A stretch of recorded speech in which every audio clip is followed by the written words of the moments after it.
Olá, sejam bem-vindas ao Mulheres de Growth, um bate-papo honesto sobre o caminho do sucesso como ele realmente é. Eu sou a Duda Pascoal, Growth Manager e especialista em Growth. E eu sou a Thaís Sterenberg, criadora do Autogrowth e cofundadora do Mulheres de Growth junto com a Duda. Exatamente, gente, a gente tá com uma convidada hoje super especial, a Lu, ex-diretora da Microsoft. Eu queria apresentar ela aqui, mas eu acho que ela vai fazer mais jus à palavra. Lu, explica aí quem que é você. Vamos lá, gente. Primeiro, obrigada. Obrigada, Duda. Obrigada, Thaís, pelo convite. Delícia, pessoal, estar aqui com vocês. Prazer gigante, principalmente para falar com mulheres, sobre mulheres e para mulheres. Eu me descrevo como, primeiro de tudo, acho que isso é muito sobre mim, eu me descrevo como uma mulher branca, de olhos verdes escuros, tenho cabelos castanhos na altura dos ombros. Tô numa paleta de cores super bonitinha hoje, meio que pro violeta, com um colarzinho cor-de-rosa e uma camiseta branca. Eu adoro começar fazendo essa autodescrição, porque isso é parte também do que eu vou falar aqui um pouquinho sobre a história de inclusão, e a gente, como mulher, sabe a dificuldade que a gente tem, as barreiras que a gente enfrenta. Bom, vamos lá. A Lu profissional. A Lu profissional é isso, é uma ex-diretora da Microsoft, que eu tenho muito orgulho, fiquei 20 anos por lá.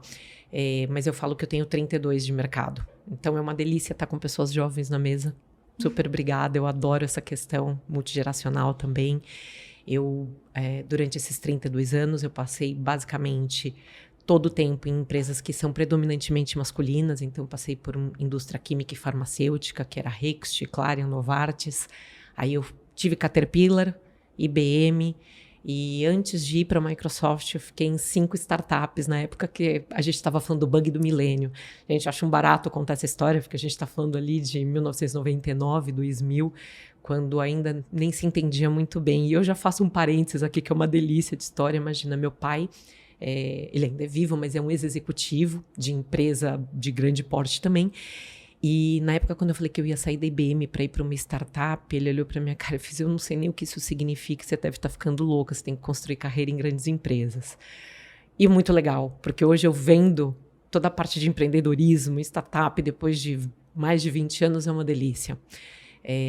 Acho que eu gosto também de contar um pouquinho quem sou, né? Quando a gente fala, e essa é uma frase muito legal, assim, que eu tenho tentado incorporar muito, aonde eu estava profissionalmente ou em estudos, e quem eu sou.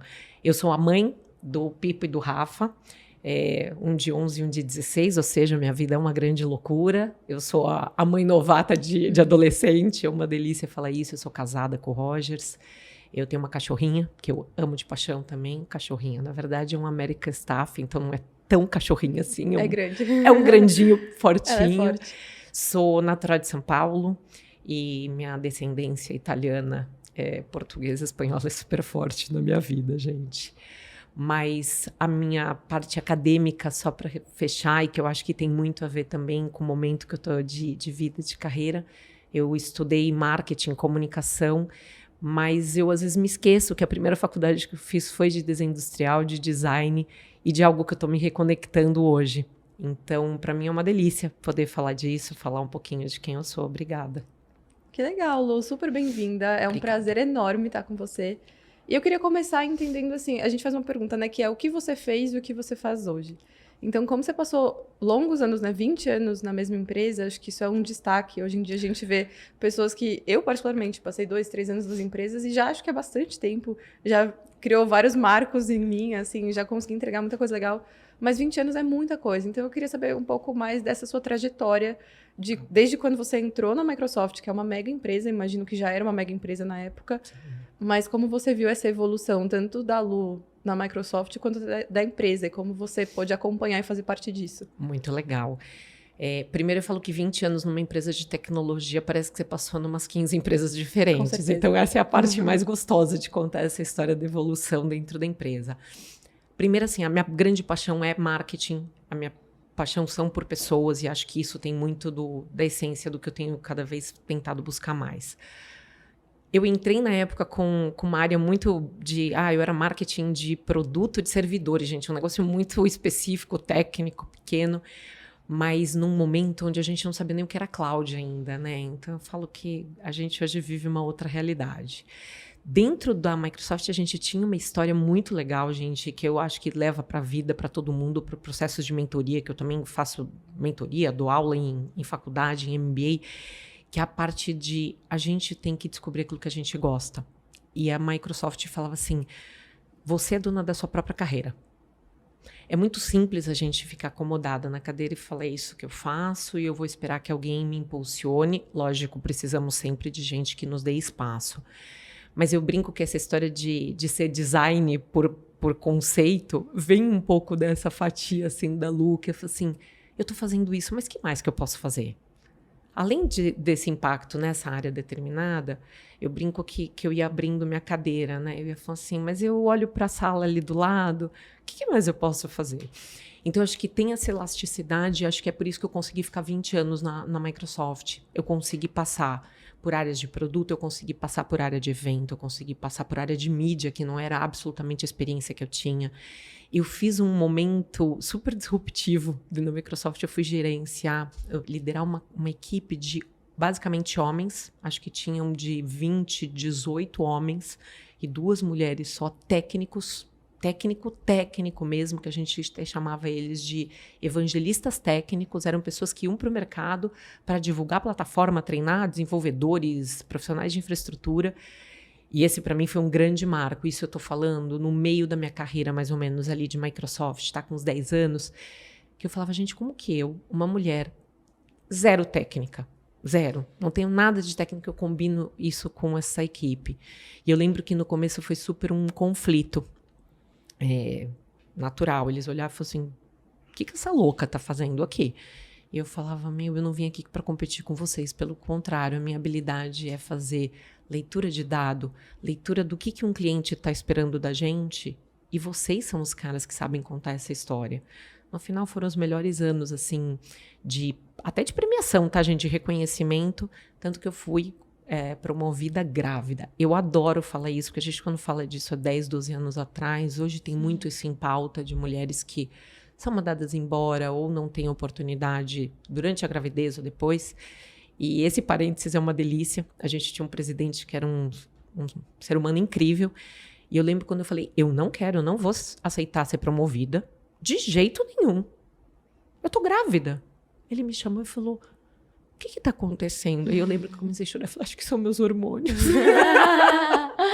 E eu acho que é um pouco essa história. Bom resumo, meninas. Depois que eu saí de lá, eu voltei para a área de marketing central, que é realmente onde tem a operação, onde tem o dia a dia, e que eu tive a condição de me preparar melhor para poder virar CMO, ou diretora de marketing. Aí eu falo que o label que dão para a gente está tudo bem no mercado.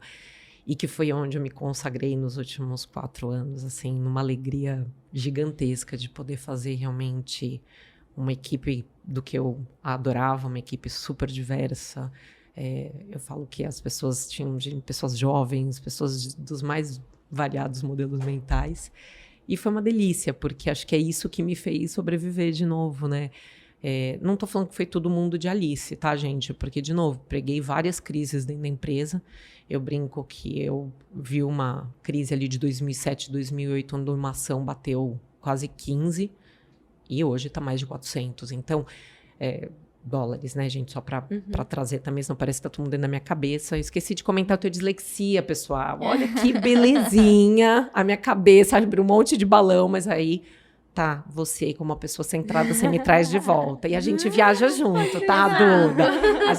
Eu já entendi que a viagem é nossa e a Thaís é que vem botar o prumo na mesa. Ela é a pessoa sensata do podcast da comunidade. Uma pausa nesse episódio para te apresentar quem apoia o Mulheres de Growth. E eu posso te falar com propriedade que liderar um time não é fácil. E erros estratégicos em marketing e growth podem custar muito caro.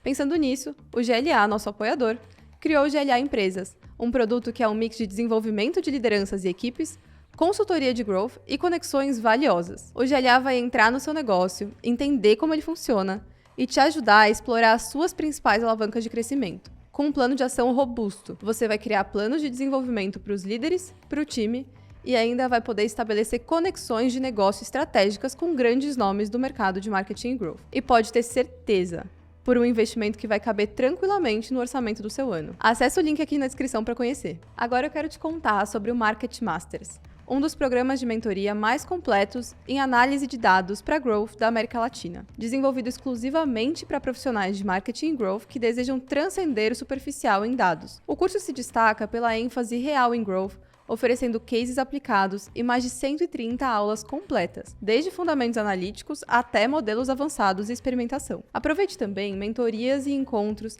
plantão de dúvidas, aulas especiais com renomados profissionais da área, tanto no Brasil quanto no exterior. E como bônus especial, as mulheres de Growth têm um desconto exclusivo de 10%. É só escanear o QR Code aqui na tela ou clicar no link da descrição e prepare-se para elevar suas habilidades analíticas. Lu, deixa eu te fazer uma pergunta. Quando a gente está falando ali em crescimento de carreira, em desenvolvimento, enfim, muitas vezes os profissionais entendem que eles precisam fazer uma mudança de empresa, uma mudança de emprego para continuar crescendo, e isso faz, principalmente na geração milênio, acredito que na geração Z vai continuar, faz com que as pessoas fiquem 2, 3 anos nas empresas e mudem. Acho que hoje é difícil a gente ver uma pessoa que está 6, 7 anos numa empresa, imagina 20. Como é que você conseguiu crescer na empresa sem necessariamente precisar trocar de emprego ou às vezes levar uma contraproposta de uma outra empresa, enfim? Como é que foi isso pra você? E até complementando, assim, o que você fez para negociar essas promoções? Porque, assim, ficar 20 anos numa empresa e chegar no cargo que você chegou, para mim, você é uma ótima negociadora. Eu quero saber o segredo, né? Ó, vamos lá, vou contar de algumas perspectivas isso, tá? Primeiro, eu nunca me acomodei.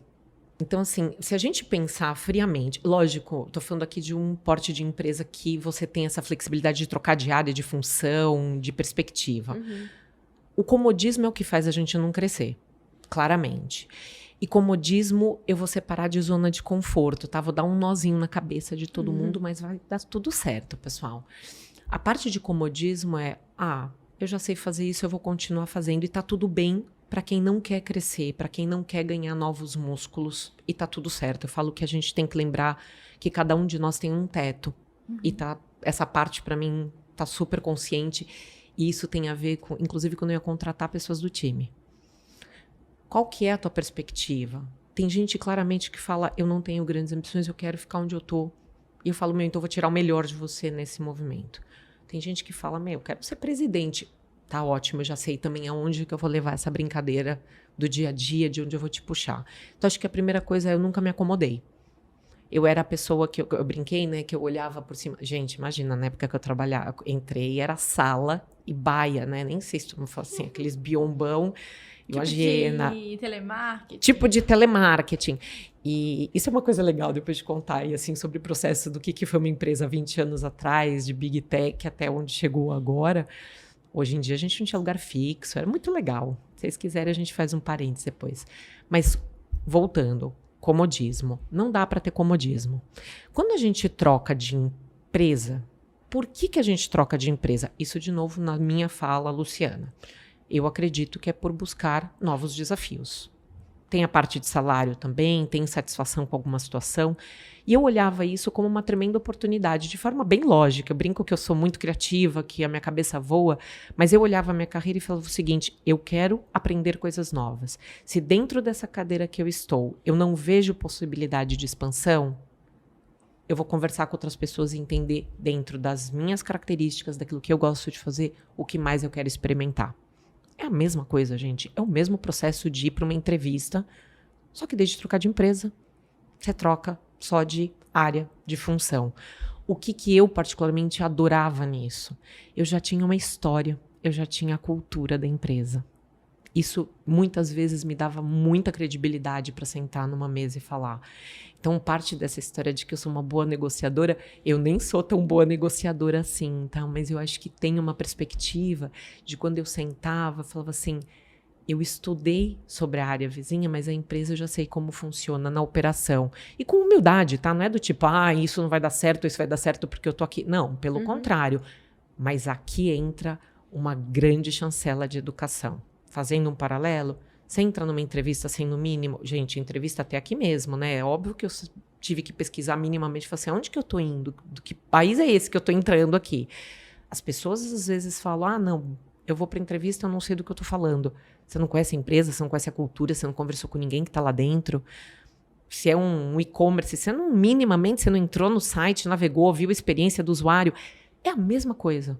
E aí vai um pouco de oportunidade, de sorte, de perfil. Eu adorava navegar dentro da empresa.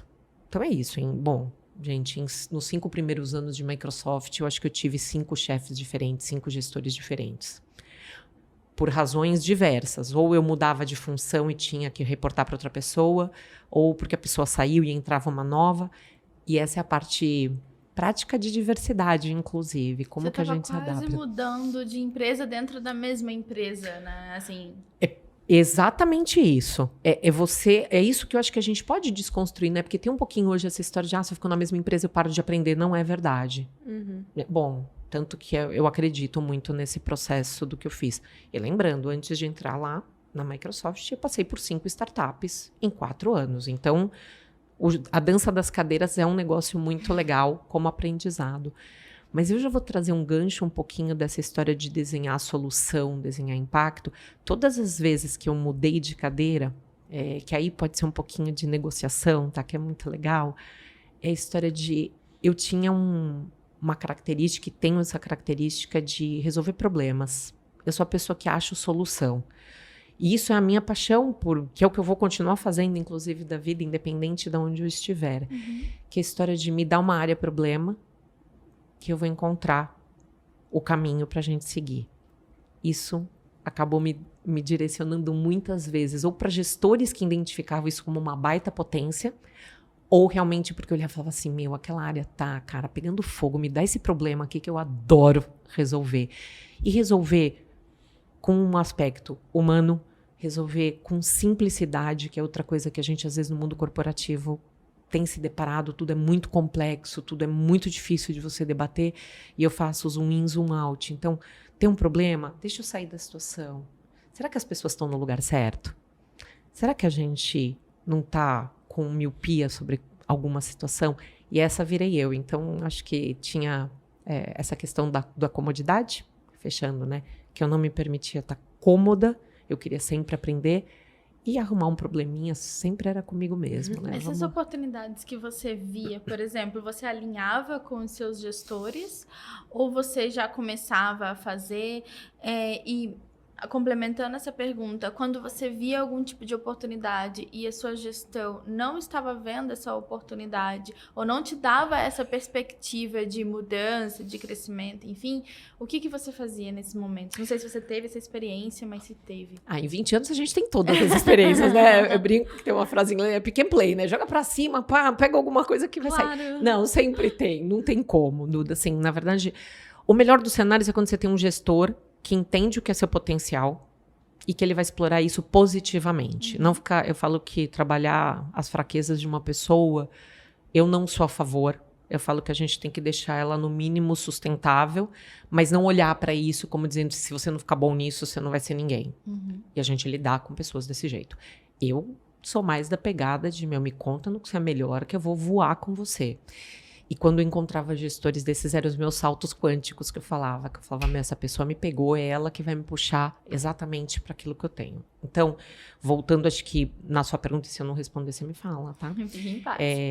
Sim, tinham momentos que o próprio gestor identificava que tinha uma oportunidade. E quando ele não via, eu tinha um papel fundamental em dizer, mas deixa eu te mostrar o que eu tô vendo. Às vezes funcionava, às vezes não.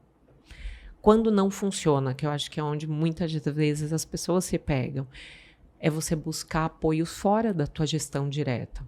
E é natural, gente, a gestão direta sempre vai ter um ponto, um viés que não vai ser 100% alinhado com o que você quer. A gente trabalhava, e eu gosto muito desse modelo, de você trabalhar realmente coaches ou mentorias dentro da própria empresa. Eu não sou muito tradicional nessa conversa, mas tinham programas oficiais, e acho que muitas empresas hoje têm essa história de, tem um mentor, tem alguém para te orientar, que é sempre essa segunda visão e que pode até te ajudar com o teu próprio gestor. Eu tive muitos mentores fora da empresa que me ajudavam a não perder minha linha mestra de valores, porque isso é algo muito importante dentro do mundo corporativo. É natural que a empresa tente te levar sempre para todo mundo dentro da mesma caixa. E eu era essa pessoa que falava assim, não, eu quero alguém sempre para me puxar e falar, não esqueça quem você é. que mesmo com 20 anos eu sabia bem quem era a Luciana. É onde eu estou e quem eu sou.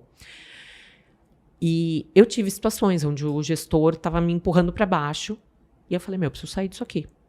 E acha que a gente chama dos stakeholders nas empresas, gente, que nada mais é que aquela pessoinha que vai ser seu respaldo, seu alicerce para falar, tô vendo uma vaga, vou te indicar. Então, os movimentos todos, eu passei por todos eles, Duda, não sei se você quer algum exemplo específico que eu dou, mas assim, tem momentos que você precisa pedir ajuda realmente. Acho que eu até não sofri tanto, tá? De ter gestores me bloqueando, mas eu vi muita gente acontecer isso. Putz, eu quero dar o próximo passo, eu quero mover, eu quero participar e meu gestor tá me segurando. Isso, como cultura na empresa, não era permitido. Eu não podia, por exemplo, como diretora de área, como líder, bloquear o crescimento de uma pessoa. Se ela falasse, eu quero entrar num processo seletivo, eu não tinha o direito de dizer, não concordo. Que legal. Isso é muito legal Eu e acho é raro. isso incrível, na verdade. De verdade. Acho que isso é uma filosofia que é muito importante a gente prevalecer. De novo, conecto com o começo. Quem que é dono da carreira? Pois é. É a gente mesmo. Isso que você falou me relembra uma situação que eu particularmente passei por isso. Eu fiquei, sei lá, 2 anos e meio numa empresa e aí todos esses anos na mesma categoria, trabalhando com sempre, tipo, os mesmos tipos de produto. Falei, poxa, eu quero fazer uma coisa diferente. Fiz todo o lobby ali, né, de conversar com a gestora da vaga, convencê-la que eu podia assumir uma área nova, que não era o meu perfil, mas aí a diretoria que eu tava não liberou pra eu mudar. E aí eu fiz o quê? Sair da empresa, né? Então, é isso. Não tem muito como. Ô, Thaís, e muito legal você comentar isso, porque esse é um dos aspectos que a gente mais vê. Não sou uma pessoa de RH, não sou uma pessoa especializada, mas a gente fala, olhando qualquer pesquisa, qual a maior razão de você sair de uma empresa? Não é salário, não é o seu trabalho. Normalmente é quem te lidera. Exato. Ainda é, gente, isso é pesquisa, há anos a gente vê isso e não muda ainda. Porque é natural, isso te leva às vezes por um lugar de frustração, de bloqueio, ou de alinhamento, de entendimento de próximo passo. Então, eu falo, a pior coisa que a gente, como líder, e eu me coloco ainda como um líder, até pela responsabilidade que eu tenho de trabalhar na mentoria de novos talentos, tudo. Gente, ninguém tá aqui para bloquear ninguém. Pelo contrário, você quer ir sem prazo, porque tem uma outra coisa que é legal desconstruir. Antigamente, você falava assim, imagina, você tem menos de 2 anos nessa função e você já quer mudar. Isso é outro paradigma que a gente tem que quebrar. Quem disse que a escolha foi a melhor que você tinha? Você acreditou que aquilo era uma boa opção? Gente, depois de 6 meses, 8 meses não tá dando certo, todos nós somos potência máxima em alguma coisa. Dá espaço para essa pessoa mover. A pessoa incrível, no lugar errado, é o pior profissional que tem. E até eu acho que dá espaço, dá liberdade para as pessoas que querem se movimentar, mas estavam fazendo um bom trabalho na última posição, ensinarem as próximas, né? Virarem mentores internos, pessoas que podem capacitar as outras, criar competências que pessoas não estavam resolvendo o problema que aquela pessoa resolveu. É muito legal você trazer isso, e eu ainda acho que é muito difícil gestores, principalmente até de empresas médias ou startups, conseguirem enxergar isso, porque aquele problema é tão latente. Como que eu vou liberar uma pessoa que estava finalmente resolvendo um problema que eu nunca consigo resolver para fazer outra coisa? Então, é ter até uma certa inteligência cultural na empresa, que é muito o que a gente falou no podcast com a Ju Alencar aqui. Né? Como que a cultura representa e vira uma alavanca de crescimento para o negócio. A gente precisa entender como reter as pessoas e como usá-las a nosso favor, mesmo elas não estando resolvendo aquele problema específico. É que no final do dia ainda, o maior problema, assim, pelo que eu vejo, é o pipeline de liderança das empresas, né? Chega um momento que você tem que contratar porque você não tem talentos ali dentro. E aí, meio que a cultura que está bloqueando esse crescimento vira um problema gigante para o crescimento da empresa, porque quem você vai promover? Ou você sempre vai contratar talentos de fora com valores muito mais caros que vão demorar tempo para rampar. Então, e aí entra um lado de employer branding também, né? De você ter um bom marketing para trazer boas pessoas que vão topar e vão querer trabalhar numa Microsoft, imagina. Isso eu vivi muito na pele, até por ter trabalhado no Quinto Andar, na Nestlé, que são empresas que têm esse apelo, né? As empresas dos sonhos. E ter trabalhado numa startup que eu fui a 5ª pessoa. Eu tive que contratar todo mundo. Como que a gente constrói, né, um time forte, sem dinheiro, e com uma empresa que mal era nascida? Então é um trabalho Perfeito. cultural super desafiador. É Mas eu muito queria te fazer legal. uma pergunta até nessa linha, assim, que é como você... E isso é uma pergunta que surge muito na comunidade. Como que a gente constrói relacionamentos e aliados até para construir esses mentores, alicerces, pessoas que são nossos sponsors, patrocinadores internos, que não sejam nossos chefes? O que você acha que é imprescindível para você começar essa conversa e construir um relacionamento para você trazer essas pessoas para que elas te ajudem a crescer? Essa resposta eu adoro, porque eu vou responder quando as pessoas me chamavam para ser mentora. A primeira coisa que eu perguntava assim, por que você quer que eu seja sua mentora? Qual que é a reflexão por trás disso? O que te conecta comigo? Não pode ser o meu cargo só. Porque cargo, tinha um monte de vice-presidente, um monte de C-level, um monte de diretor. O cargo, só, eu acho que tem uma questão de transparência e confiança, primeiro de tudo. Então, assim, se a Duda chegasse em mim e falasse assim, eu quero, por causa do seu cargo, que eu preciso que quando você estiver sentada numa mesa, você me posicione, e eu acredito que o meu gestor ou a outra área não está enxergando os meus valores, falei, super justo, e tá claro o objetivo dessa conversa. Normalmente, eu com um perfil mais humano, mais soft nessa questão de olhar mais para o cuidado realmente do ser humano que tem por trás, a resposta que normalmente eu escutava assim, você olha para mim, você olha no meu olho, você me escuta, e eu nem sei o que eu quero numa mentoria. Porque é isso, eu nem sei por que meu chefe está me bloqueando, porque eu não estou entendendo. Então, eu acho que a primeira pergunta para qualquer pessoa que tiver que buscar os aliados, mentores, chame-se do que quiser, tá? Eu falo que a gente precisa até de se desapegar um pouquinho, porque senão fala assim, mas não tem programa de mentoria numa startup. Tá tudo bem, chama de aliado, chama de braço amigo, chama do que quiser. E aí eu gosto de falar assim, entenda qual é a conexão que essa pessoa tem com você. E às vezes está relacionado aos valores. Quando a gente tem afinidade com alguém, essa vai ser a pessoa que vai mais trazer o seu brilho para a mesa. E que vai ser a pessoa que naturalmente, de novo, do meu ponto de vista, você vai pular para defender. Gente, tinham conversas a gente chamava de people discussion ou people review, que é review mesmo de ano, como que tá a performance de alguém, como que a pessoa tá indo. Eu falo que é tão fácil quando a gente conhece a outra pessoa, que vive na essência dela, falar, não, mas calma, será que a pessoa não entregou determinado resultado por alguma situação maior? Porque não é frio, a gente não pega um documento e lê e fala isso daqui o que a gente está avaliando. Tem tantas nuances sobre o ser humano e o mentor, normalmente, essa pessoa que é o suporte, ela cumpre esse papel muitas vezes de falar, calma, vamos olhar para essa pessoa como um ser integral, como alguma coisa um pouco maior. Então, acho que tem algumas questões. Primeiro, a história, não sei quanto já falaram aqui de hard skill e soft skill. Tem hora que você tem que pegar tutor, mentor, ou seja, o que for para hard skill. Eu tenho uma determinada deficiência, eu quero me preparar para assumir outra função. Quem é a melhor pessoa nisso? Dá pauta. O segundo eu preciso de alguém para me acolher.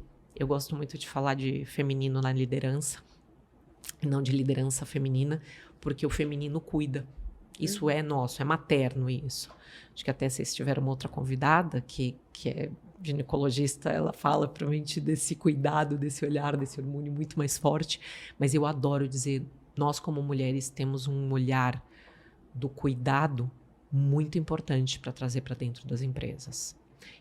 E fechando, acho que nas startups principalmente, está o desafio de trazer talentos e reter talentos, está no olhar do cuidado. Eu estava outro dia fazendo um parêntese, né?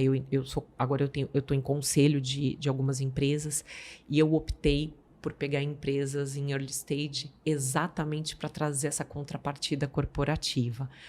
E o fundador de uma delas que eu estava conversando, a hora que ele fez uma frase tão bonita, ele falou, sim, eu preciso crescer, a gente está injetando grana. Aí ele fez assim, mas isso não diz que eu não quero desenvolver as pessoas da empresa e que eu não quero não extrapolar, eu não espero que ninguém fique 24/7 trabalhando, eu quero que elas vivam. Bom, ele me ganhou ali, né? Aí eu só apertei onde que eu assino. Eu sou agora, entro para esse conselho agora, porque é isso, é sobre o ser humano, é sobre resultado. Sou uma pessoa super orientada ao resultado, naturalmente, por isso que eu sobrevivi numa Microsoft 20 anos, mas eu nunca quero perder que o ser humano precisa viver. A gente precisa ter alegria. Essa é a contrapartida. Ali eu olhei e falei, esse cara vai reter bons talentos. porque tem o desafio, às vezes, de não fazer o punch de salário, mas a hora que ele fala, pô, sexta-feira à tarde, vamos tentar não fazer reunião, deixa cada um ir cuidar da sua vida. É o cuidado. Na Fix a gente tinha 2 principais pontos e eu passei pela entrevista de todas as 70 pessoas que a gente contratou, assim, então... E foi muito legal participar da construção da cultura, porque eu virei sócia e virei CMO, então eu estava muito ali trazendo o que eu acreditava e o que os sócios, né, o CEO e os outros sócios acreditavam também. A gente tinha 2 pontos que as pessoas verbalizavam, que era por que elas toparam entrar na empresa e muito do porquê que elas ficaram, que era... A gente perguntava toda a entrevista para entrar na empresa, a gente perguntava qual que era o sonho da pessoa, pra gente ter clareza, anotado, né, do tipo... Como que eu sei que aquela empresa, que o que a gente estava fazendo ali agrega ou não pro sonho da pessoa e até que ponto? Porque às vezes o sonho da pessoa é empreender, beleza, eu vou ajudar ela a fazer um colchão, dar experiência, ensinar, né, como monto uma empresa. Chega uma hora que a pessoa vai lá e empreende. Perfeito. E a segunda coisa era dar um auxílio para curso. Porque muitas das pessoas, principalmente ali mais novas, né, viravam e falavam: a Fix é a empresa que vai me permitir fazer minha pós. Ou o curso que eu sempre quis. Então, isso para mim foi muito marcante no sentido de construir cultura, que eu acho que é um pouco do que você está trazendo, né? Cuidar das pessoas. O nosso salário não era o melhor. Claramente não era. Mas a gente tinha outras questões que eu acho que passam por isso. Poxa, perguntar o sonho da pessoa é tão simples, né? Não custa nada. Eu acho que tem um ponto também que, ultimamente, as empresas, elas precisam se posicionar como uma ferramenta de desenvolvimento pessoal das pessoas também. Porque eu tive uma experiência, Thaís sabe, o quanto que foi difícil e desafiador ao mesmo tempo para mim. Eu trabalhei numa empresa que era holocrática. Então, assim, eu sempre na minha vida tinha gestor, tinha hierarquia, eu sabia quem que dava a palavra final. E aí, um belo dia, eu entrei numa empresa que não tinha gestão e eu tinha que influenciar as pessoas para elas quererem trabalhar nos projetos que eu desenvolvia. Acho que vale até explicar o que é uma empresa holocrática, né? Exato. A holocracia não tem hierarquia. Nossa, Todos nós somos iguais. E ninguém vai dar a palavra final, obviamente, tirando o CEO e, enfim, o CTO. Mas no final do dia, todos nós estamos construindo um bem maior. E eu tenho que ter o discernimento de olhar para o seu projeto, por exemplo, e falar: o seu é mais importante do que o meu. Eu vou parar o meu, deixar o meu ego de lado, deixar as minhas atividades de lado, porque pela empresa inteira faz sentido eu trabalhar com você. Adoro. Cara, sendo muito sincera, nos meus primeiros meses, a gente tinha um RH lá. Eu entrava chorando, desesperada, tá? E sabe? Eu falava assim, não tô aguentando, tá? Tipo, tá muito caótico na minha cabeça, sabe? E eu precisava trabalhar meu emocional, meu ego. Eu sempre fui muito gestora, eu sempre fui a pessoa que falava: gente, vamos lá, vamos trabalhar junto e tal, enfim. E eu não tinha esse papel, eu tinha que influenciar as pessoas a quererem trabalhar comigo. E às vezes as pessoas falavam: não. E eu falava: oxe, mas por que isso aqui é tão importante? Não acho que é importante. Eu acho que isso aí não vai agregar na empresa. Sabe? Não tinha essa palavra final. E essa empresa, eu digo que ela me mostrou muita coisa que nenhuma outra me mostrou antes. E pessoalmente falando, porque entregar resultado eu sempre entreguei, tipo... As pessoas que trabalharam comigo sempre falam: deixa que a Duda vai resolver, deixa que a Duda vai entregar, sabe? Só deixa ela quieta, ela vai entregar. Mas eu comecei a desenvolver coisas e eles me mostraram coisas que eu sequer sabia. Nenhuma empresa me mostrou isso antes, sabe? Trabalhar ego. A gente tinha uma comunicação que não temos call. É tudo assíncrono. É tudo por texto. E, eu era pessoa de alinhamento de call. Chamava na empresa e falava: gente, vamos fazer uma call aqui pra gente alinhar as coisas. Passava uma hora alinhando. E eu tinha que investir meu tempo escrevendo. E eu falava: caraca, como é que eu vou fazer isso? E, enfim, só resumindo, o ponto é que essa empresa me ajudou a desenvolver coisas que antes eu sequer sabia que era um problema. Sabe? Objetividade na comunicação. Para que você vai fazer uma call de 30 minutos com 10 pessoas se você pode mandar uma mensagem com bullet points para ela, entende? Ela vai ler no tempo dela. Ou, por exemplo, a ansiedade de resposta. Eu tinha muito isso. Eu mandava mensagem, aí passava um dia, a pessoa não respondeu, eu falava: cara, não entendi por que não respondeu. Cara, porque ela tá priorizando o trabalho muito mais importante, preciso confiar nela e ela vai responder. Uma hora ela vai responder. Então, um ponto é que, assim, eu fiquei uns 2 anos trabalhando ali, mas não por conta de salário, não por conta de cargo, porque não existia cargo. E não por conta de marca empregadora na época também, ultimamente até era, mas na época não tinha uma marca empregadora forte. E aí as pessoas ficavam assim, mas por que raio você tá trabalhando aí? Sabe? Tipo, por que raio você não vai pra uma empresa maior? Você já tem uma puta experiência e tal. Eu falava, cara, eu me tornei uma pessoa muito melhor. Não tem comparação. Pessoalmente, com as pessoas ao meu redor. Então eu olho hoje para as empresas e falo assim, cara, as empresas elas precisam se posicionar como ferramenta para essas pessoas serem melhores, porque talvez isso seja o que esteja faltando, sabe? E você teve, provavelmente você teve muita coisa nisso também, né? Não, super. Nossa, eu adorei. Na verdade, gente, vou deixar bem claro, eu tenho papel porque, por conta da dislexia, se eu não escrevo, some, virou balão, e aí eu vou lá pra longe, eu falo, putz, a Duda falou alguma coisa que eu queria comentar. Duda, acho que você fez alguns comentários primeiro, assim, que delícia escutar isso. Não é fácil, não é pra qualquer um trabalhar no modelo sem hierarquia, porque eu falo que esse é o grande brilho que a gente tem que descobrir, né, que é a história de não é um modelo que serve para todo mundo, depende muito do modelo mental que você tem. Por exemplo, a hora que você começou a falar sobre escrever texto, eu fico me imaginando, falei, meu Deus do céu, será? Gente, olha que importante, eu tô assumindo aqui uma vulnerabilidade minha. Eu, com dislexia, escrever texto para mim é um baita desafio.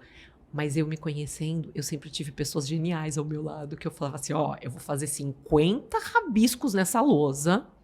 Então eu brincava que era a loucura das bolinhas. E, pelo amor de Deus, você transforma isso numa linha tênue de planejamento pra gente implementar. Porque é isso, eu gosto do start e gosto do fim. E aí a história de não é para todos que vão se dar bem, mas a gente precisa aprender, ou porque isso é o melhor modelo de trabalhar, ou porque isso vai me mostrar que não é um modelo que dá certo. E é quando a gente se conhece.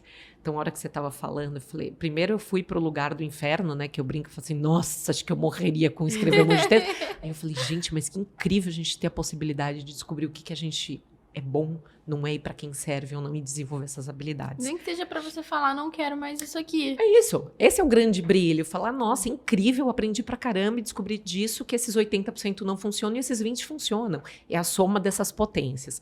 O outro foi um zoom dentro de um comentário que você fez sobre a gente que vem da cultura de fazer muita reunião, tá sempre, basicamente é isso, né? Fazia calls, né? Principalmente com pandemia, das 8 às 6 da tarde, isso não ia mais longe porque eu não me permitia, mas a gente nunca está consciente sobre a conversa, a gente está preocupado com o que a gente vai responder. Exato. Esse modelo de ataque e defesa, eu particularmente acredito que é algo que, se eu tivesse que deixar um convite, eu falaria, gente, a gente precisa desmontar isso, porque se a gente quer, e é o que eu acredito, em buscar soluções e minimizar a história do sofrimento que está todo mundo, esse é o primeiro ponto que tem. Se eu não estou atentamente te escutando, eu não ia nem lembrar de fazer esse comentário, porque isso não está aqui na minha pauta, na minha cabeça, no meu papelzinho, na minha anotação. Mas a hora que você falou dessa história do... Eu paro de escutar e eu vou fazer esse parênteses. A história da diferença entre escutar e ouvir. Eu adoro, gente. Eu sou uma pessoa que gosto muito do visual. Tem um palhaço que chama Cláudio Tebas, não sei se vocês conhecem ele. Ele tem um TED que eu recomendo que todo mundo assista, porque é 15, 20 minutos no máximo. E ele fala que o nome do texto, do TED Fala que eu não te escuto. E ele, quando eu escutei esse vídeo dele, quando eu assisti, eu consegui tangibilizar algo que me incomodava muito. Em reuniões, em calls, em qualquer discussão que se tem, e eu acho que isso é muito um padrão que se estabeleceu. Todo mundo precisa ser brilhante, todo mundo precisa ter um ponto, eu falava que as frases sempre têm uma vírgula e um mas, nunca tem um ponto final. E ele fala o seguinte, que ouvir, ele traz uma criança, né, como figura, ele fala assim, se a criança tiver e você falar para ela, ela vai repetir ipsis literis o que você falou, porque é mecânico. E é verdade, eu tenho filho, já fiz esse teste várias vezes. Você tá prestando atenção, Rafa? Tô. Repete o que eu falei. Pá, pá, pá, pá, pá. O que significa isso? Porque ouviu e não escutou, não absorveu. E, bom, gente, um exemplo. Ele faz alguns exemplos que ele passa de carro e pede uma indicação do tipo... e com perdão da palavra, pelo amor de Deus, que é exatamente só para pintar em cores fortes, ele fala assim: oi, tudo bem? Eu tô procurando um asilo que fica aqui perto que eu quero matar uns velhinhos. Você sabe onde fica? A pessoa fala: ai, sim, segue reto e vira a primeira esquerda. Ele faz isso há mais, acho que de 20 anos, se não me falha a minha memória. Ele falou que tiveram pouquíssimas vezes que a pessoa falou: como? O restante, todo mundo... E ele tem os vídeos, tá? Então, não é que é figurativo. Você claramente, você percebe que a pessoa não está preocupada em escutar o que a gente fala. Ela pegou um pedaço, ela quer se livrar daquilo ou se defender. Várias reuniões, às vezes eu falava assim... Tô apresentando o projeto, que isso que você falou de defesa de projeto, em marketing a gente defende projeto o dia inteiro, né? Tudo que são ideias a gente tem que achar budget, quem é o sponsor. Que falava assim, não, eu não tô de acordo, mas eu nem terminei, como você não tá de acordo? Você pode só escutar? E fica o debate eterno, marketing e vendas. Um apontando o dedo pro outro, porque você não gera, porque você não vende, por quê? A hora que você para e fala, deixa eu escutar qual é a sua dor real. Esses exercícios eram os que eu mais adorava fazer, principalmente numa guerra de forecast em mesa. Pá, não tá chegando na número, porque a culpa é sua. Lógico, né? Apontou pra Duda, vendedora, a Duda vai apontar o dedo pro marketing, né, gente? Não! Sempre. Sempre, né? A gente, no final do dia, a culpa...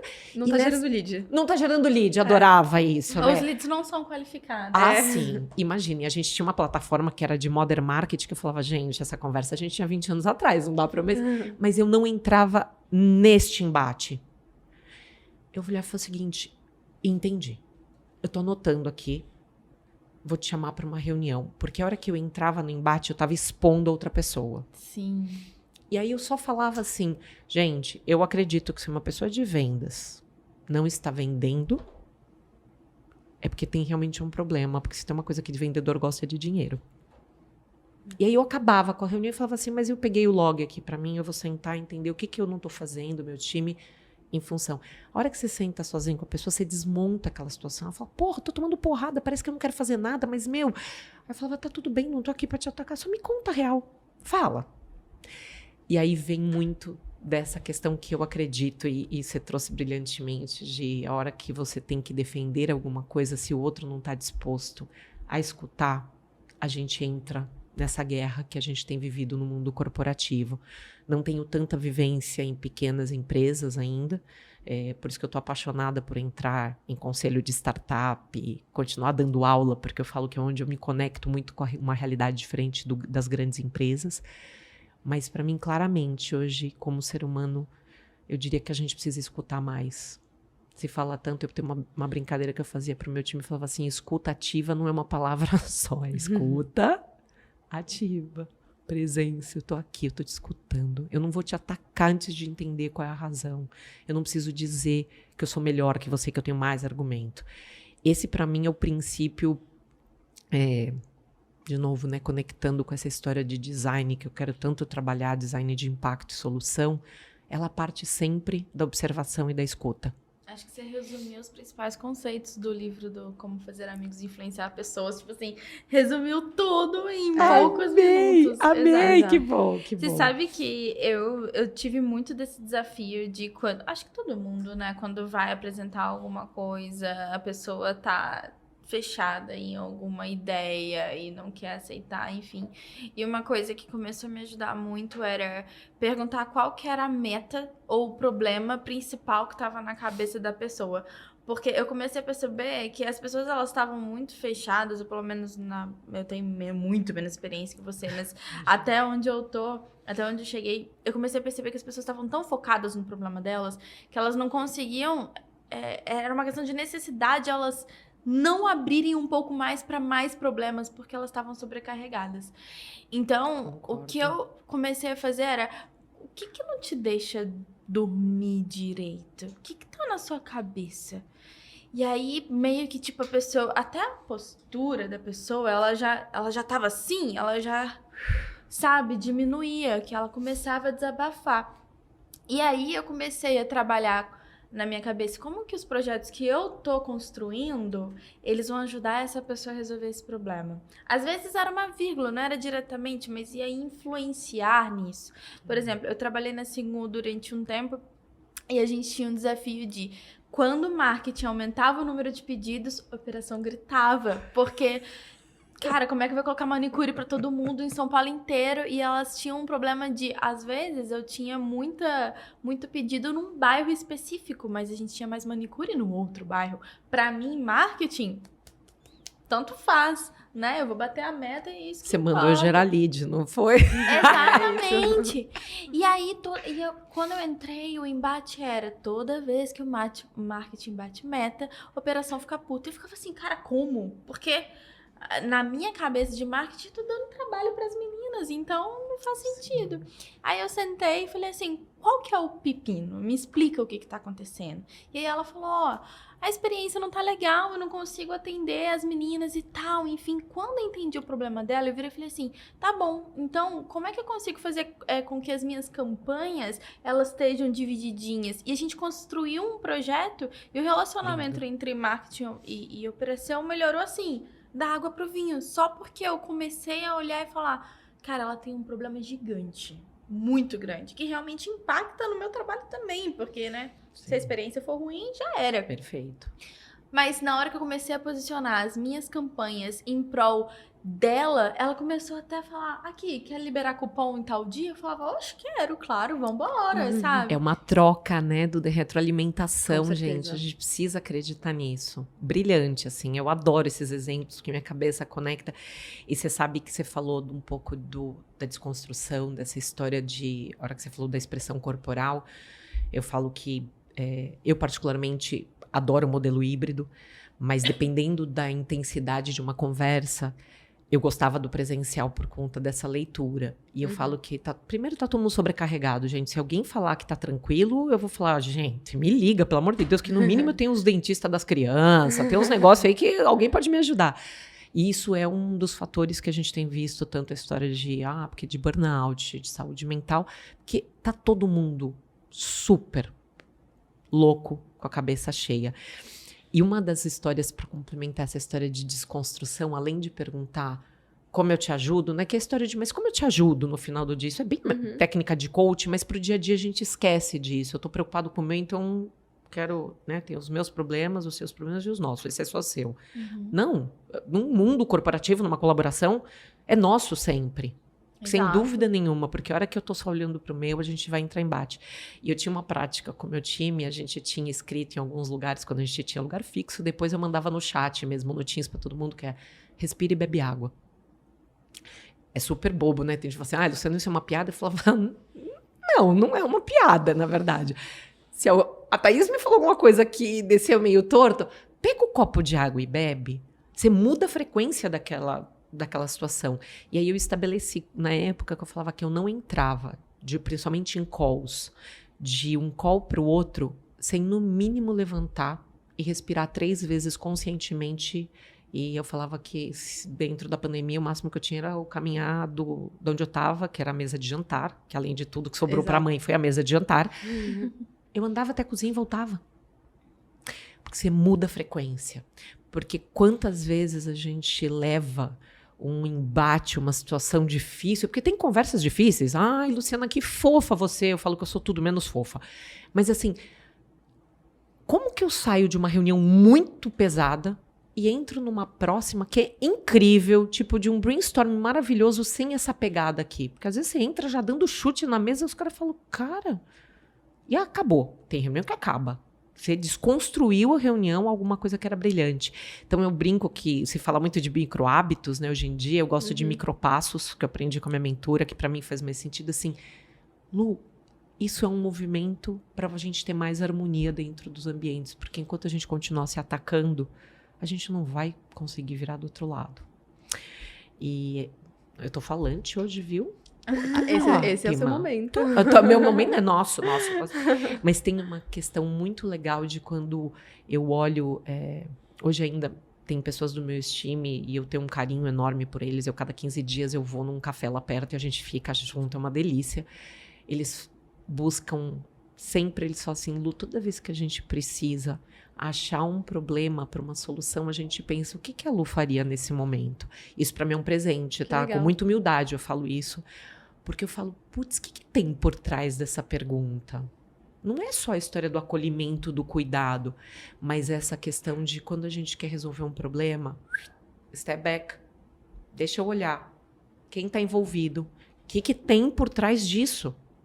Porque quando a gente entra no ataque, é a guerra. Que foi exatamente, me lembrou muito da hora que você falou assim, puxa, a hora que eu gerava lead, de operação me odiava, né? Eu brinco que assim, a hora que alguém te odeia, você fala, não é possível, meu. Você não é uma pessoa, você não tá lá prejudicando ninguém, puxando... Deixa eu pensar um pouquinho. Esse zoom out de falar se eu tô prejudicando, se a pessoa tá puta... Deixa eu às vezes tá prejudicando, É né? isso, e tá prejudicando, mas não é sua intenção prejudicar. Exato. Então, eu adoro, assim. Então, essa pergunta que às vezes eu faço, nossa, Lu, pensei em você ontem, porque eu tava numa situação, não sabia o que fazer. Eu falei assim, o que que a Lu faria? Eu falo, muda essa pergunta assim, dá um passo pra trás. Eu gosto muito de falar, até nas mentorias que eu também dou, assim, sobre comunicação assertiva e alinhamento de expectativas. Porque, no fim das contas, se você não deixa muito claro o que você está esperando, mas se você não entende a expectativa da pessoa, sempre vai gerar um embate. E aí entra a Natália na brincadeira que eu fiz de você ser uma boa negociadora, mas eu acho que vem muito daí, assim. A escutativa faz com que a gente consiga negociar melhor soluções que atendam os dois lados. E até a pandemia, eu acho que aí é uma opinião minha, mas eu acho que deu uma dificultada ainda maior, porque a gente ficou com muito mais, parece que carga de trabalho, porque o dia ficou mais longo, a gente não tinha fim para trabalhar, e eu acho que isso, muitas empresas ficaram com essa sensação de, realmente, o dia não tem fim, mesmo no presencial tem reunião até às 8, né? E é muito difícil a gente manter a escutativa por tantas horas, é muito difícil a gente se manter presente por tanto tempo. E aí, assim, até engatando aqui um pouco numa pergunta, durante todos esses anos de Microsoft, como que você lidava com essa gestão de tempo e até tarefas, frentes, com o seu time, que imagino que você deve ter tido vários times com muitas pessoas, poucas pessoas. Mas o que você, como líder, entende que é imprescindível para o seu time performar bem dentro desse contexto de trabalho que a gente vive hoje? Minha linha. Se alguém não estava feliz, era a hora que eu tinha que parar. Uhum. E é verdade, tá? Não é, ai, nossa, todo mundo tá feliz. Não, gente, todo mundo tem algum momento de não glória, como eu diria. Coisa que eu adorava falar para eles. Não existe prioridades, né? Eu adoro quando fala de essencialismo, que a gente fala assim, gente, prioridade vem de primeiríssimo, é um só. E aí eu adorava, porque a gente entrava em planejamento e falava assim, a gente tem essas 32 prioridades. Aí eu já falava, entendi, tem 32 prioridades, entendi que a gente não tem nada, tem que fazer tudo. Uhum. E eu já saía do sofrimento nessa hora. Então eu sempre tentei ser a pessoa do time que falava assim, sai do sofrimento e vamos entender que nós temos 32 prioridades. 32 prioridades, metas, scorecard. Em marketing, vamos multiplicar no mínimo por 10, porque a gente vai ter X campanhas, X plays de analytics, X eventos, e assim vai. Só o time de eventos tocava na média 300 a 350 eventos por ano. Nossa. É muita coisa. Dá quase um por dia, né, no caso. Dava, às vezes era mais que um por dia. Campanha tinha às vezes mais de 90, e assim vai. Você fala, então assim, não adianta a gente sofrer. Então a primeira coisa que eu falava para alinhar a expectativa, muito nessa questão de coleguismo, assim, não dá para sofrer porque não existe uma prioridade. E aí eu era questionada assim pela liderança. Mas você precisa aprender a negociar. Quando te pedirem para você fazer uma campanha nova, você tem que falar, então o que eu dropo do resto? Eu falava assim, só que eu tenho 32 interlocutores. O que é prioridade para um e o que não é para o outro? O time, quando entendia essa quase que leveza da gente, falar, gente, para de sofrer, nós vamos entregar tudo. Só vamos fazer as escolhas do que a gente não pode, de jeito nenhum, falhar. Não pode falhar, gente, que presunção, né, falar isso. Mas o que a gente realmente quer ser o cara, a campanha, a ideia de marketing, o evento, não importa. Ou o que a gente fala assim, isso daqui tem que sair quase que, tô achando, na esteira rolante. Uhum. Esse equilíbrio, tá, era incrível, porque a gente percebia que eu conseguia tirar o sofrimento. Eu tinha uma forma de aliviar isso pro time, e eu sempre vou acreditar que é a forma que o líder lidar com os pontos de estresse e com o volume, tá? Por sobrecarga. Era assim, gente, entrou mais uma demanda. Eu já via o olhinho deles do tipo, mas a gente... Aí eu falava assim, esse é aquele que nós vamos entregar bem simplesinho, que vai parecer incrível. Mas este é o nosso objetivo, clareza. Uhum. Esses 50 tem que sair, gente. Não tem o que fazer, tem que sair. Esses 2 é para ganhar prêmio. Mas ganhar prêmio de verdade, tá? Não é ganhar prêmio porque a gente quer. Não, é que a gente tem orgulho de falar. E aí você começa a fazer balanço de energia. Eu falo, aqui nós vamos colocar 80% do nosso cérebro. Aqui nós vamos colocar a operação. É mecânico. E assim, várias vezes eu fui desafiada, logicamente, por conta disso, porque eu falava, é impossível, com uma equipe do tamanho que a gente tinha, a gente rodar tudo que a gente roda com 100% de energia. Então, escolhas. Uhum. E aí eu falava, né, quando chegava novos pedidos, né, porque eu falo que a gente era uma lista de pedidos, né, eu falava, manda mais um aí, né, tira o carro, né, bem garçom mesmo. Quantos eventos, quantas campanhas, às vezes eu falava, você quer meu cérebro, você quer minha operação? Era a primeira pergunta. Porque aí ficava claro, não tinha aquela coisa, não tenta me convencer de um negócio que nem você acredita. Tinha coisa que era top-down, que a gente falava, era goela abaixo. Cala a boca e rema, né? Eu tinha uma expressão de uma diretora, uma época que ela falava, Luciana, cala a boca e rema. Sem ofensiva pra mim, mas ela falava, esse não dá pra gente discutir. Uhum. Tá alinhada a expectativa. Então eu chegava pra fazer briefing com o meu time e falava assim, esse não sofram, esse é goela abaixo. Esse, eles querem nosso cérebro, nós vamos fazer 30 perguntas, a gente vai debruçar, a gente vai... O movimento para mim, principalmente pós-pandemia, setor de tecnologia, a gente nunca trabalhou tanto na vida. Uhum. É isso, a gente tinha o pessoal colapsando de trabalhar muito, né? Setor de saúde, tech, a gente surtou, porque é isso, tinha que suportar o mercado. E tinha as pessoas colapsando por não ter trabalho. Então, a gente olhava esse abismo e eu falava para o meu time, a gente está num momento muito difícil, mas a gente precisa virar a chave de entregar 15, 20 eventos numa semana, do presencial para o digital. Isso porque a gente estava na Microsoft, gente. Eu nem imagino o resto que sofreu. E a gente não era assim simples. É isso, a gente saiu de um evento digital que era abrir uma tela do Teams para ir para estúdio gravar. Uhum. A gente não sabia fazer isso. A gente brincava que virou televisão.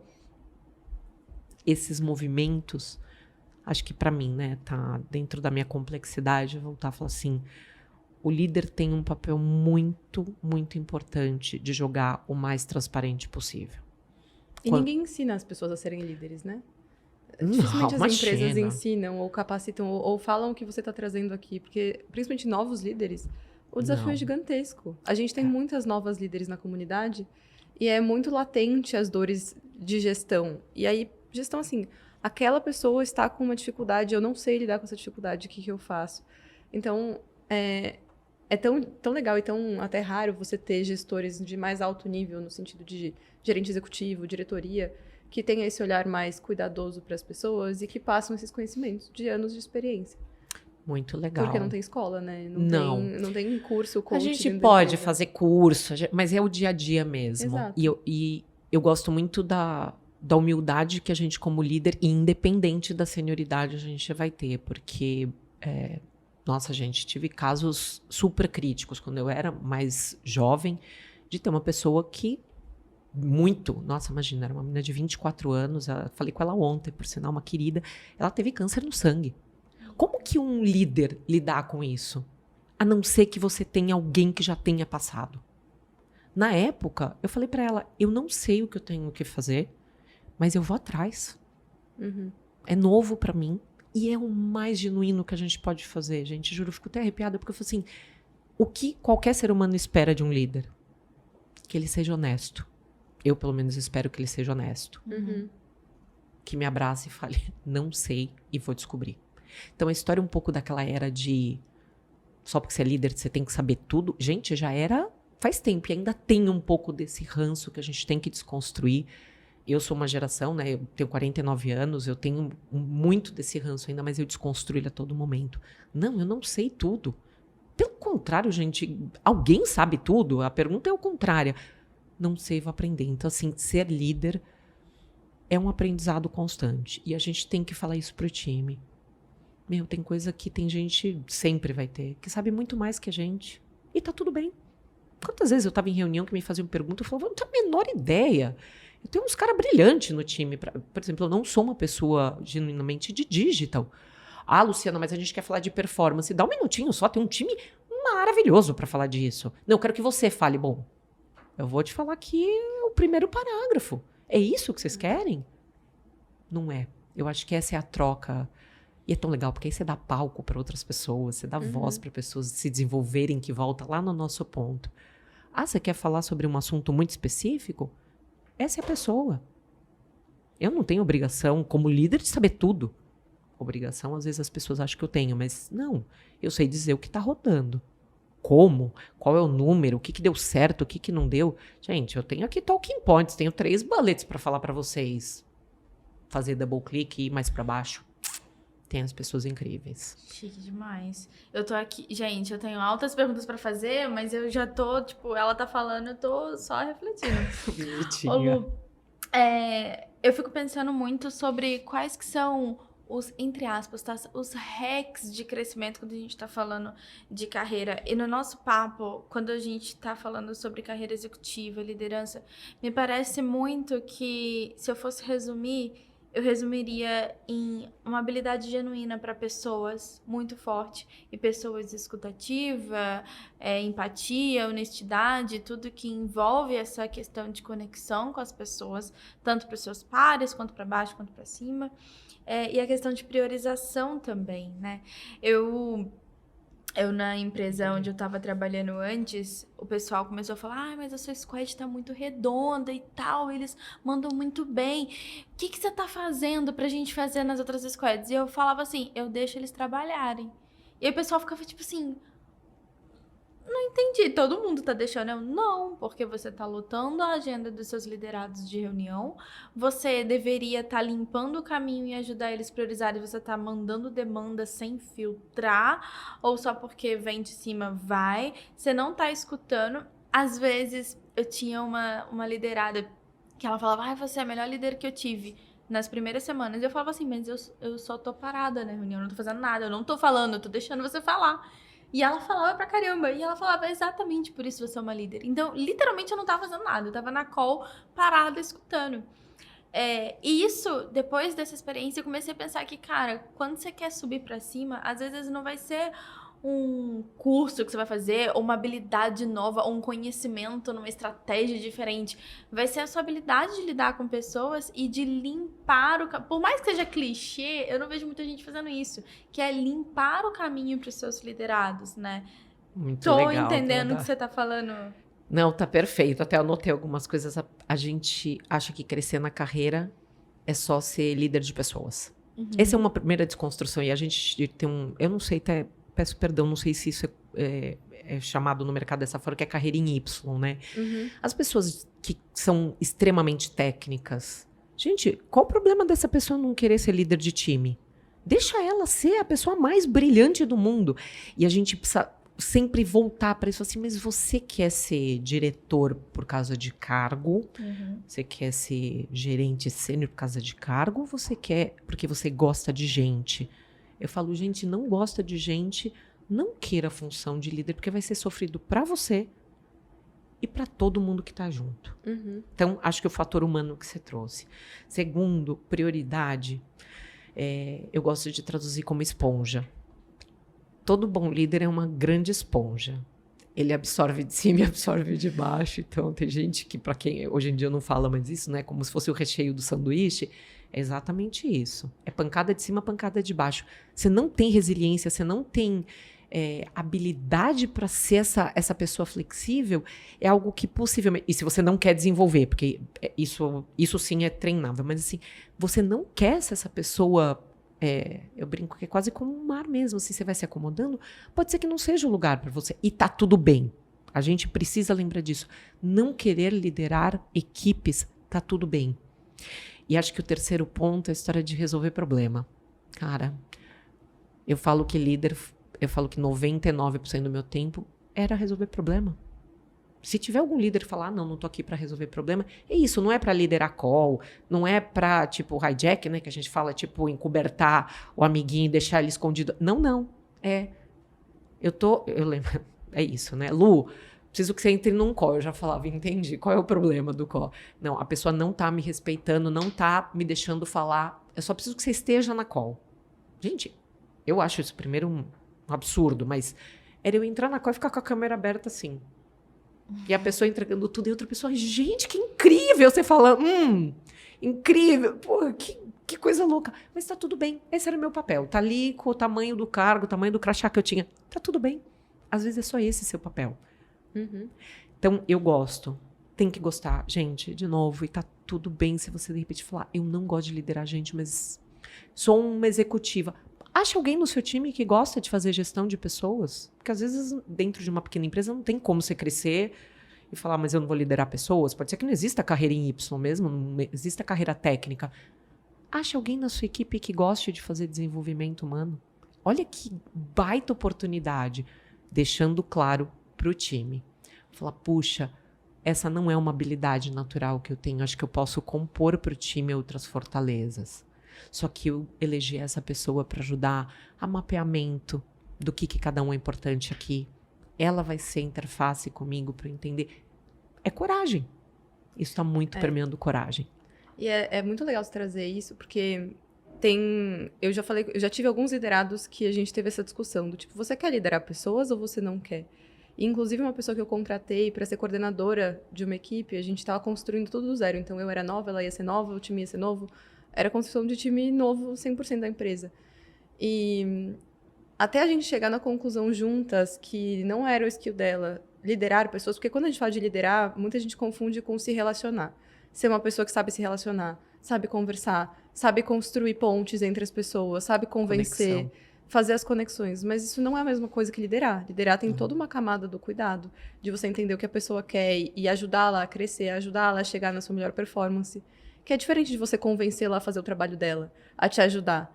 Então, são relações muito diferentes e que não acho que é tão claro para todo mundo, inclusive nas mentorias que eu dou. Muito legal. Vem muito essa dúvida. E, no fim das contas, a gente mudou ela de posição. Ela não era mais líder de pessoas, virou especialista. E ela era a pessoa de melhor relacionamento que eu tinha no time. Não é porque você quer ser técnica ou não quer gerir pessoas que você não precisa saber se comunicar, construir relacionamentos. Perfeito. Muitas vezes até mais. Porque você tem que convencer as pessoas de que você é a pessoa certa para, né, dar as decisões, para, enfim, dar o caminho das pedras ali para elas. Não, perfeito. Então, isso é muito legal. Muito legal. E olha que importante o papel do líder entender que a pessoa está no lugar errado. Que a gente às vezes fala, o que a gente mais ouve é, essa pessoa não é um bom profissional. Eu adorava essas conversas. Eu falava assim, não. E o que ela está fazendo aqui nessa baita empresa? Ou dentro de um fornecedor, de um parceiro, de uma agência? Eu falava, vamos tentar ver o perfil dessa pessoa e o que ela está fazendo? Às vezes você tem que negociar. Falou, 50% você vai comer carne moída, 50% você vai comer com filé mignon. Ou, desculpa, quem não come carne, tipo, não sei, vai comer batata doce e chuchu, não sei, alguma coisa que... Mas assim, para mim é esse um pouco a perspectiva. O olhar cuidadoso, a gente volta lá no cuidar, de falar, a pessoa tem sim as fortalezas dela. Ela pode estar no lugar errado. Gente, porque todo mundo tem competência. A minha competência é resolver problema, achar solução de forma simples, criar impacto, medir e deixar as pessoas felizes. Porque não é a qualquer preço, não é trator. Né? Eu falo que é como nuvenzinha. Eu vou falando, vamos, a gente acha um problema. Acha uma solução para aquele problema. Mas essa é uma visão muito legal. Eu tive muita gente que eu brinco que me odiou por muito tempo, porque eu falava assim, aqui não é seu lugar. E me ligava depois de... Gente, isso é verdade. Um dos meninos, faz um ano e pouco, mais ou menos, ele me mandou mensagem e falou, Lu, queria falar com você. Eu falei, ixi. Aí ele falou, você não sabe como eu sou grata hoje por você ter falado. E, né, porque eu mandei ele embora. Ele falou, porque você tem razão. Eu não ia ser feliz com o que eu estava fazendo. Porque tem a questão da empresa, que é o que você falou, a marca era muito forte. Quem que não quer trabalhar na Microsoft? Às vezes pode ser, não seja o momento ou não seja o lugar certo. Tem gente claramente que olhava e falava, você vai sofrer nisso aqui. Porque tem burocracia, tem, só a parte de compliance, gente, de privacidade. É uma loucura. Pra você botar um projeto na mesa, você tem que ser mais de operações do que de marketing. E tinha gente que falava, é uma potência criativa. Para, você vai sofrer. Experimenta outra coisa, depois você volta pra cá um dia. E realmente, tem casos de pessoas que ficaram anos fora, e voltaram depois, falando, agora eu entendo que eu precisava ter me desenvolvido em outras habilidades para poder ser feliz aqui. Então, eu acho que decisões difíceis, né? A gente, como líder, toma muita decisão difícil. Todos os dias, a todo momento. Eu acho que tem um ponto também que quando você gosta de pessoas, se tiver alguma mulher perguntando, será que eu sou especialista ou será que eu sou a mais focada em pessoas mesmo? Eu acho que quando você gosta, você faz isso, às vezes sem perceber. A gente criou Mulheres de Growth sem perceber, sem brincadeira nenhuma. Era um grupo que tinham 5 mulheres para se ajudarem. E aí, no meio do caminho, virou um negócio que eu e a Thay, a gente tá ali direcionando, e elas também estão se autodirecionando, porque a gente gosta disso, né? A Thaís virou mentora, eu faço benchmark, e às vezes eu tô ali na comunidade falando, gente, pelo amor de Deus, vamos entrar numa call aqui para eu tentar ajudar vocês. Mesmo a gente tendo o mesmo cargo, eu tô lá tentando ajudar, porque é uma coisa que eu amo. Eu sou apaixonada por isso. Eu falo que acolhe o coraçãozinho, né? Eu falo que a gente sente dentro da gente, quando é natural que a gente faça isso. Exato. E eu tenho um pensamento que, assim, pra mim é assim, eu ainda estou sendo paga pra ajudar as pessoas e fazer um negócio que eu amo. Eu acho do caramba isso. Muito legal. Mas conectando um ponto que você trouxe antes sobre ajudar as pessoas a se encontrarem, eu acho que tem um desafio pro líder também. Eu queria saber se você teve alguma experiência mais próxima disso, quando a pessoa não sabe, não tem ideia do que ela gosta, ela tá completamente perdida e você meio que precisa ser a coach, a mentora, a psicóloga, ou pelo menos direcionar ela em alguns caminhos para ela procurar outros profissionais, enfim, queria saber um pouquinho dessa experiência com isso. É legal, porque o ambiente que eu tinha de time era muito diverso, então eu falo que a pessoa mais jovem que eu tinha no time tinha 21 anos, e a mais velha era eu, mas tinham pessoas próximas da minha idade. É natural que a gente encontre pessoas que, ou num determinado momento, entram em crise existencial, que eu falo, o que eu tô fazendo aqui, por que eu parei nesse lugar, ou no começo de carreira, falando, vamos lá, né, uma área de marketing, eu falo que a gente vai do criativo ao analítico. Em que base que você tem? Essa era uma pergunta que eu fazia muito para as pessoas, foi o seguinte, se eu te der uma linha reta, você se vê mais no criativo, ou você se vê mais no número? É difícil a pessoa falar que não sabe nessa hora. E para mim, essa era o primeiro balizador que eu tinha. Então, eu sou super criativa, eu gosto de ter ideia. Eu falava, putz, essa pessoa não pode me ajudar com budget, com PNL, porque, cara, a pessoa vai surtar com o Excel na minha frente e vai ser sofrido, margem de erro aumenta. Acho que essa é a primeira pergunta que eu fazia quando a pessoa estava muito ou entrando ou não estava muito feliz. A segunda coisa, assim, eu chamava a responsabilidade, honestamente, Duda, eu chamava e falava o seguinte, você não está feliz, a gente teve vários movimentos dentro da área, assim, você não está feliz na área de eventos, mas você ainda gosta de marketing e comunicação? Aí eu falava, eu tinha uma prática muito que chamava de shadow, literalmente falava assim, antes de você tomar a decisão de sair de eventos, por exemplo, da área de eventos, por que você não cola na Thaís, que toca a parte de mídia, e tenta acompanhar um projeto com ela, para ver como você se sente em relação a isso. Porque pode ser que você só tá numa má fase aqui, que você não tá bem com alguma coisa, ou você pegou um projeto que o cara era chato, o líder da área era chato. Pode ter várias situações. E a gente fazia essa rotação, mas não já para uma próxima função, mas como um projeto paralelo. Lógico, a pessoa falava assim, puta, mas eu já faço 1 milhão de coisas. Eu falava, mas é uma escolha sua. Você quer tomar o risco já de ir para uma outra vaga? Ou você quer experimentar? Puxa, não, eu tô aqui, eu quero abrir esse... E às vezes não tinha que nem tocar, tá? Era shadow mesmo, era espelhinho. Sentava lá na reunião, no call, entendia qual o processo, o que muda, o que não muda. Essas eram as 2 coisas que eu mais fazia. Entender se a pessoa estava de uma linha a outra no lugar certo, entender qual é quase a fortaleza dela mesmo dentro de marketing, e a outra era falar se acha que você quer experimentar outras áreas, porque eu sou uma generalista hoje em marketing, mas eu já passei por muitas até descobrir que eu gosto de ser generalista. Tinham pessoas no meu time que falavam assim, Eu não suporto evento. Se eu botar em eventos, eu vou usar uma camisa de força. Só que, em compensação, a pessoa era um marketing analytics fenomenal. Olha que bom. Tá tudo bem. Vamos entender, então, para onde você vai caminhar, qual o caminho de crescimento, vai para a área de produto e assim por diante. Eu acho que é aqui que fica... Eu parava nesse lugar. Se a pessoa começava muito em, mas eu ainda assim não sei, eu falava, acho que vale, então, fazer uma mentoria externa ou uma mentoria com outras pessoas completamente diferentes. E conversa.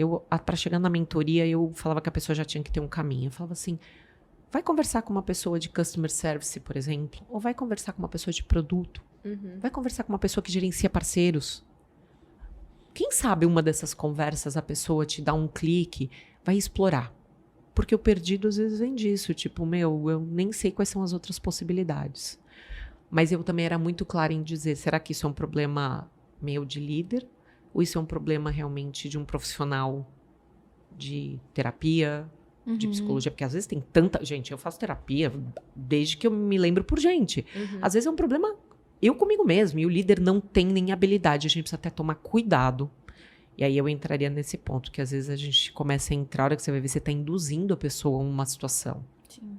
Então, quando eu falava assim, acho que aqui eu também tenho que te dizer que você precisa buscar uma orientação muito mais profissional. Então, esse limite também como líder, eu acho que é importante a gente ter. E eu acho que isso também passa por um autoconhecimento profissional que todas as pessoas deveriam ter ou buscar ter. Concordo. Né? Então. Porque isso facilita muito e tira muitas das angústias que a gente tem por não tô performando. Poxa, eu não sou boa? Ou eu tô no lugar errado? É difícil a pessoa conseguir se enxergar no lugar errado. Até ela entender que não é um problema da performance dela ou das competências dela. Concordo. E isso, nesse caminho até entender o que tá acontecendo, a autoconfiança vai lá embaixo. E a pessoa começa a se questionar mais ainda. Então, é um ciclo vicioso que o autoconhecimento profissional tende a evitar ou pelo menos diminuir. Né? Aquela coisa, você dá um mergulho, pelo menos você não vai tão fundo, você sai mais rápido. Perfeito, né? Tá. Muito legal você ter trazido isso, porque eu vivi várias vezes falar, puxa, por que eu não tô sendo reconhecida do jeito... A palavra reconhecimento é um negócio muito forte para mim, porque eu percebo quanto isso tem causado frustração. E eu escutei uma expressão outro dia que me deixou um pouco, acho que assustada, não preocupada, mas assustada, que foi a pessoa seguinte, um líder meu deu um tapinha nas costas e falou, bom, se você está esperando reconhecimento, acho melhor você mudar a expectativa. E aí eu, escutando isso numa sessão de mentoria, eu falei, não, dá um minutinho. Reconhecimento todos precisamos, que a gente não precisa, ai, que bonitinho, parabéns. Não, às vezes simplesmente o que você fez, sim, é seu papel, mas foi brilhante, cara. Não precisa de um e-mail, não precisa fazer uma campanha, não precisa botar foto no All Hands, na reunião, nada disso. Então, todos nós precisamos de um reconhecimento. Este aspecto, para mim, é algo que nas empresas a gente tem falhado muito. De lembrar, você não fez mais do que a sua obrigação. Isso entra num processo de falar, puxa, e quando eu faço mais, ninguém fala nada. Porque é isso, todo mundo faz mais, gente. Todo mundo tá fazendo um pouquinho mais do que deve. E eu entro nessa história de a crítica que a gente tem sofrido, eu chamo de gestão de escassez, tá? A gente está sempre gerenciando com escassez. Parabéns, Thaís, lindo o seu trabalho, mas... E isso está minando a gente. Eu acho que é muito do que você trouxe, assim. Eu acredito muito que a gente precisa tomar cuidado com os excessos de crítica, com a pessoa achar que ela não está performando simplesmente porque ela não entregou muito além do que era esperado, inclusive. E isso, para pessoas mais júniores, eu acho que isso é um baita ponto importante. O nível de frustração está enorme. Enorme. E de autocrítica, de insegurança. Insegurança. E aí do desconforto. E aí a pessoa não gosta do trabalho, não quer estar lá. E, enfim... E aí é ladeira abaixo, né? É ladeira abaixo. Então, um trabalho que eu particularmente faço muito é construir fundamentos vindos do autoconhecimento que solidifiquem mais a autoconfiança, para ela flutuar menos e depender menos ou ir mais para cima ou mais para baixo, dependendo do feedback externo. E também pedir para as pessoas, ou pelo menos conscientizá-las, a saberem pedir feedback. E o feedback, ele não... o meu olhar para o feedback não é do tipo pedir um elogio ou pedir uma crítica sobre mim, e sim sobre o que eu fiz e entreguei, o que eu faço. Ele é muito situacional, ele é muito contextual. Faz com que o reconhecimento venha mais fácil, porque é mais fácil um líder virar e falar, isso tá bom e não você é bom, né? Exato. E isso aqui tá ruim, e você não quer dizer que você é ruim também, né? A crítica não atinge a pessoa diretamente. E eu até queria puxar um outro ponto que a gente também... que eu tô ansiosa para te ouvir, assim, que é sobre... Tudo bem, a gente passa por todo esse processo de liderar pessoas, de entender o ponto, se ela tá desempenhando mal porque ela tá no lugar errado, ou se ela tem alguma outra questão. Eu acho que isso faz super parte. Mas chegou num ponto que você entendeu que não é o lugar da pessoa. E aí a gente entra na questão demissão. Eu queria te ouvir sobre demissão, tanto como líder, como também uma pessoa que foi demitida, e que eu acho que isso é incrível que você é aberta sobre isso, porque... Muito legal. O que a gente mais vê agora são demissões. Os layoffs estão bombando. Infelizmente, eles ainda estão acontecendo. Já tem mais de ano que estão acontecendo com uma certa frequência. E agora eles não são nem mais notícia, porque virou, né, quase que notícia velha, lugar comum. E por mais que eu seja otimista para o cenário econômico melhorar aos pouquinhos, ao longo do ano, e que a gente já está vendo um pouco mais o mercado aquecer, as demissões ainda estão acontecendo muito forte. Então, eu queria te ouvir sobre esse tema, assim. Muito legal. Vou tentar já aplicar até um pouco desse conceito que eu falo de zoom out que eu faço para entender. E demissão, o que é a demissão, gente? É o fim de um relacionamento. Outro dia pediram para eu fazer um paralelo. Eu falo, todo relacionamento vai chegar ao fim em algum momento. Todos. Até um casamento, ou porque acaba, ou porque alguém morre, gente. Vamos ser muito honestas. É isso. Toda relação acaba. Eu gosto de trazer o lado pessoal para a gente lembrar de que somos seres humanos interligados. Demissão. Demitir pessoas é o papel mais difícil que tem. Não tenho dúvida. Desde a pessoa mais preparada à pessoa mais despreparada. Não tem demissão fácil. Tem como você vai lidar com isso. Tive que demitir muita gente. É o que você falou, vivi algumas crises. Eu falo que tem pessoas que estão preparadas para entender que em algum momento a empresa ou o líder tem que decidir por pessoas. Porque é isso, no final do dia é ter uma lista, tem que cortar 30%. E tem uma hora que você fala qual é o critério que eu vou colocar. E vamos ser muito honestos, aí entra muito do indivíduo. Eu tive muitas situações que eu tive que fazer escolhas do tipo, eu não vou mandar embora por performance e ter que colocar os melhores nomes que eu tinha, as pessoas mais competentes na mesa, porque eu sabia que alguém ia resgatar elas e elas não iam sair da empresa. Isso é um jogo. Uhum. Essa é a estratégia. Um líder precisa saber a hora que ele fala, esse é porque não entrega, ou que eu falo que claramente numa empresa de alta performance eu falava, o que é um outlier embaixo? O cara não sobrevive. Não tinha hora que eu falava assim, pega quem menos performa. Me conta quem que não entrega disso aqui. Desses 50, me dá um nome que não entrega. Não tem espaço para não entregar. Essa é a pior situação. Quando você tem pessoas que realmente você fala, não tá dentro da cultura, não tá performando. Eu tive pouquíssimos casos desse, tá? Um deles eu contei, que realmente foi difícil, mas eu ainda acreditava que era melhor para a pessoa. O problema é quando você tá todo mundo incrível e você tem que chegar numa lista de corte. Uhum. Então, tinha hora que eu falava, esses eu vou mandar embora porque são incríveis e eu sei que tá abrindo outras vagas, alguém vai pescar. Então, era estratégico. E já avisava líderes de outras áreas, falava assim, vou botar esses nomes na mesa. A pessoa falava, pode botar. Que eu vou pegar. Uhum. Esse para mim esses são os layoffs preferidos que eu tenho, na verdade. O outro não tem mesmo. Não tem jeito. E como eu vou entregar essa mensagem? E aí eu vou conectar já um pouquinho com essa história de como eu gosto de resolver problemas. Para mim, eu também trago números na mesa. E aí eu conecto quando eu saí da Microsoft, no meio do ano passado, num desses layoffs globais. Não me pegou de surpresa, não é porque eu tinha informação. Tem muita gente que falava assim, você tinha informação confidencial? Eu sabia que vinha um layoff porque eu tinha um time. E fico feliz de dizer que todo mundo foi realocado, foi distribuído em áreas. Mas eu falava assim, estatístico, quando vai ter um layoff, 50% você vai ficar? 50% você vai sair, gente. Uhum. A gente deveria ser frio como isso dentro do mercado corporativo. Mesmo eu que tenho uma linha super humanizada, eu falava, esta é a estatística. Então, primeiro, como uma pessoa mais sênior, eu tinha obrigação de ter clareza que eu sabia que vinha mudança. Movimentos. Depois de 20 anos fazendo planejamento, era que chega um planejamento, você começa a não ser muito envolvida. Eu também falei, Lu, presta atenção, qual dos 50% está ficando mais enfatizado? E, gente, entender que o ano anterior, vou reforçar isso que é importantíssimo, os últimos 18 meses que eu estava na Microsoft foram meus melhores anos em resultado. Foi quando a implementação de projetos de inteligência artificial generativa, combinada com a parte de sustentabilidade, diversidade e inclusão, eles estavam brilhando. Aí você fala, ai, Lu, então dentro de você estava assim, melhorando. Você vai ficar. Vão te achar um lugar.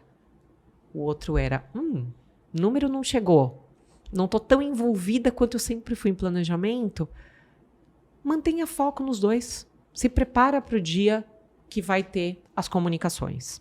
Então, acho que a primeira clareza de que é uma relação comercial. Esse é meu primeiro ponto para todo mundo, que é o que eu também, quando eu tinha que demitir, fazia. É comercial. Quando é pessoal, a gente percebe, tá? E que aí também faz parte, gente. Por que eu falo com tanta leveza desse dia? Primeiro que eu falo, meu vice-presidente não foi uma comunicação fácil para ele. Imagina você olhar para uma pessoa que estava bem, e é um puta cara inteligente, um estrategista assim, ferrado, olhar para você e falar, tua vaga foi cortada, você foi cortada. Depois de 20 anos na empresa. Eu falava que eu estava mais preocupada com ele do que comigo. Porque eu me coloquei na situação e falei, como é difícil a gente fazer isso, mesmo com a baita experiência que a gente tem. E a forma como a gente quer reagir perante isso. Que aí eu tenho até quando eu estou fazendo palestra ou fazendo apresentação, é uma imagem de um avião com várias janelas. Eu podia olhar para a janela eu sou incompetente. A janela que é para mim a pior das demissões, eu deixo isso muito claro. Porque eu, sendo que tem um monte de gente na empresa, ou a janela será que é um fim de um relacionamento? Lindo. Mas chegou ao fim. E esse exercício me levou para um lugar muito legal, tá? Porque eu sei que, gente, de novo, falo de um lugar privilegiado, graças a Deus, meu marido continua trabalhando. Eu sempre fui uma pessoa super conservadora financeiramente, nunca gastei o que ganho, pelo contrário, sempre tive essa preocupação, até por questões familiares. Meu pai era um cara economista por formação, então eu sempre tive essa bagagem financeira muito forte. E eu olhei e falei, puxa, será que depois de quase 32 anos de mercado, 20 numa das maiores empresas do mundo, no cargo que eu tinha, eu não tenho conteúdo suficiente para compartilhar com o mundo? Esse lugar foi tão gostoso de eu ir. E, de novo, porque eu escolhi a janela que eu queria olhar. Eu podia ter olhado para a janela da revolta, que eu adoro, porque foi meu filho mais novo. Ele xingou, falou, impossível, mamãe é a pessoa mais inteligente do mundo. Uhum. Ou eu podia ter olhado para essa janela positiva de dizer, eu não sei nem se eu teria coragem de pedir para sair depois de 20 anos. Será que eu, Luciana, teria coragem de falar, tô pedindo demissão para fazer outra coisa? Então, o convite sempre aqui, e é convite, tá, gente? Eu não gosto muito da palavra provocação, primeiro fique atento aos sinais. A empresa dá sinal. Uhum. Às vezes o teu líder não dá sinal, mas a empresa está dando sinal. Resultados, movimentos, conversas que você vê que está acontecendo, que você fala, não sei. Contratou consultoria para rever o quadro. Eu passei por isso. A gente tinha que escrever o que cada um fazia no detalhe, numa planilha, com o escopo e quanto tempo demorava cada coisa. Claro que vinha demissão, né? É isso. Então, acho que esteja atento, sem medo, porque o pior que faz nos bloquear é o medo de olhar para isso, que é a combinação da estatística. 50% da relação dura, 50% não. O segundo é escolher a janela que você quer. Se é uma janela positiva, que vai te levar para esse autoconhecimento, Thaís, aqui eu conecto muito. eu consegui descobrir que a minha paixão era realmente essa parte de impacto social e ambiental dentro do marketing. Por isso eu fui resgatar essa história de, mas o que eu faço tão bem? Eu resolvo problemas. Através de lógica, através da observação, através do olhar humano. Pô, é isso que eu quero fazer. É trazer esses 30 anos de experiência para ampliar o escopo.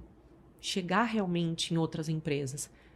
Hoje eu me olho e falo, puxa, eu poder trocar com empresas de startup, como eu estou no conselho, e levar essa visão corporativa, é um privilégio para mim. E fora o aprender, porque tem pessoas super jovens, eu falo, gente, que brilhante, assim, a potência criativa, a velocidade que fazem as coisas. Acho que esse é o momento. Novo, não é fácil, mas é muito mais fácil olhar pela janela do positivo do que eu sou uma anta, eu não faço nada direito, é porque eu sou mulher, ou porque eu vou chegar nos 50. Esse buraco eu nem quis entrar. E quando me perguntavam, mas por que você... E as pessoas perguntavam isso para mim 12 horas por dia durante um mês que eu fiz o aviso prévio. Eu não entendo por que você... Eu falava, nem eu não quero saber. Posso te pedir uma coisa? Curte enquanto eu tô aqui, vamos tomar café, vamos bater papo. Me lembra o que eu fiz de legal aqui. E que muito... E aí tem gente que fala assim, me conta o que você é fora do LinkedIn. Eu falo que eu sou tão transparente, que é isso. Tem o vídeo da demissão, que, para quem não viu, vale a pena ver só como curiosidade, porque em 2 minutos eu trago essa coisa da amorosidade, do tá tudo bem. Só me ajudem a lembrar se eu trouxe algum impacto positivo, que é isso que eu só espero ter deixado. E é muito legal, porque nos comentários, quando eu tô de baixa estima, assim, que eu falo, caraca, será que eu tô tomando a decisão certa de não voltar pro corporativo e seguir uma carreira de empreendedora, de voo solo? Eu volto nesse post e leio alguns comentários do tipo, nossa, você não deve nem lembrar mais de mim, trabalhei com você há 15 anos atrás. Ninguém me olhava na cara, você passou na Copa, me viu e me abraçou e falou, oi, tudo bem, bem-vinda à empresa. Gente, juro, essas coisas até me emocionam, porque eu falo, é isso. É isso que ficou da Luciana. Hoje mesmo de manhã, essa menina, que é uma menina incrível, brilhante, que eu falo que ela vai ser presidente de empresa se ela quiser, que teve o câncer, ela, graças a Deus, ela tá ótima, continua na empresa. Ela me mandou uma mensagem e falou assim, Lu, eu sinto tanto a sua falta. Eu olhei pra ela e falei assim, ai, posso chorar agora? Não, tô maquiada, tô indo pra uma gravação, não posso. É isso. Então, assim, acho que da maturidade desse lugar gostoso que eu tenho o privilégio de falar, foi, eu revisitei o que eu desejava fazer para trazer esse impacto que eu posso, e eu gosto da expressão, eu cresci minha cadeira.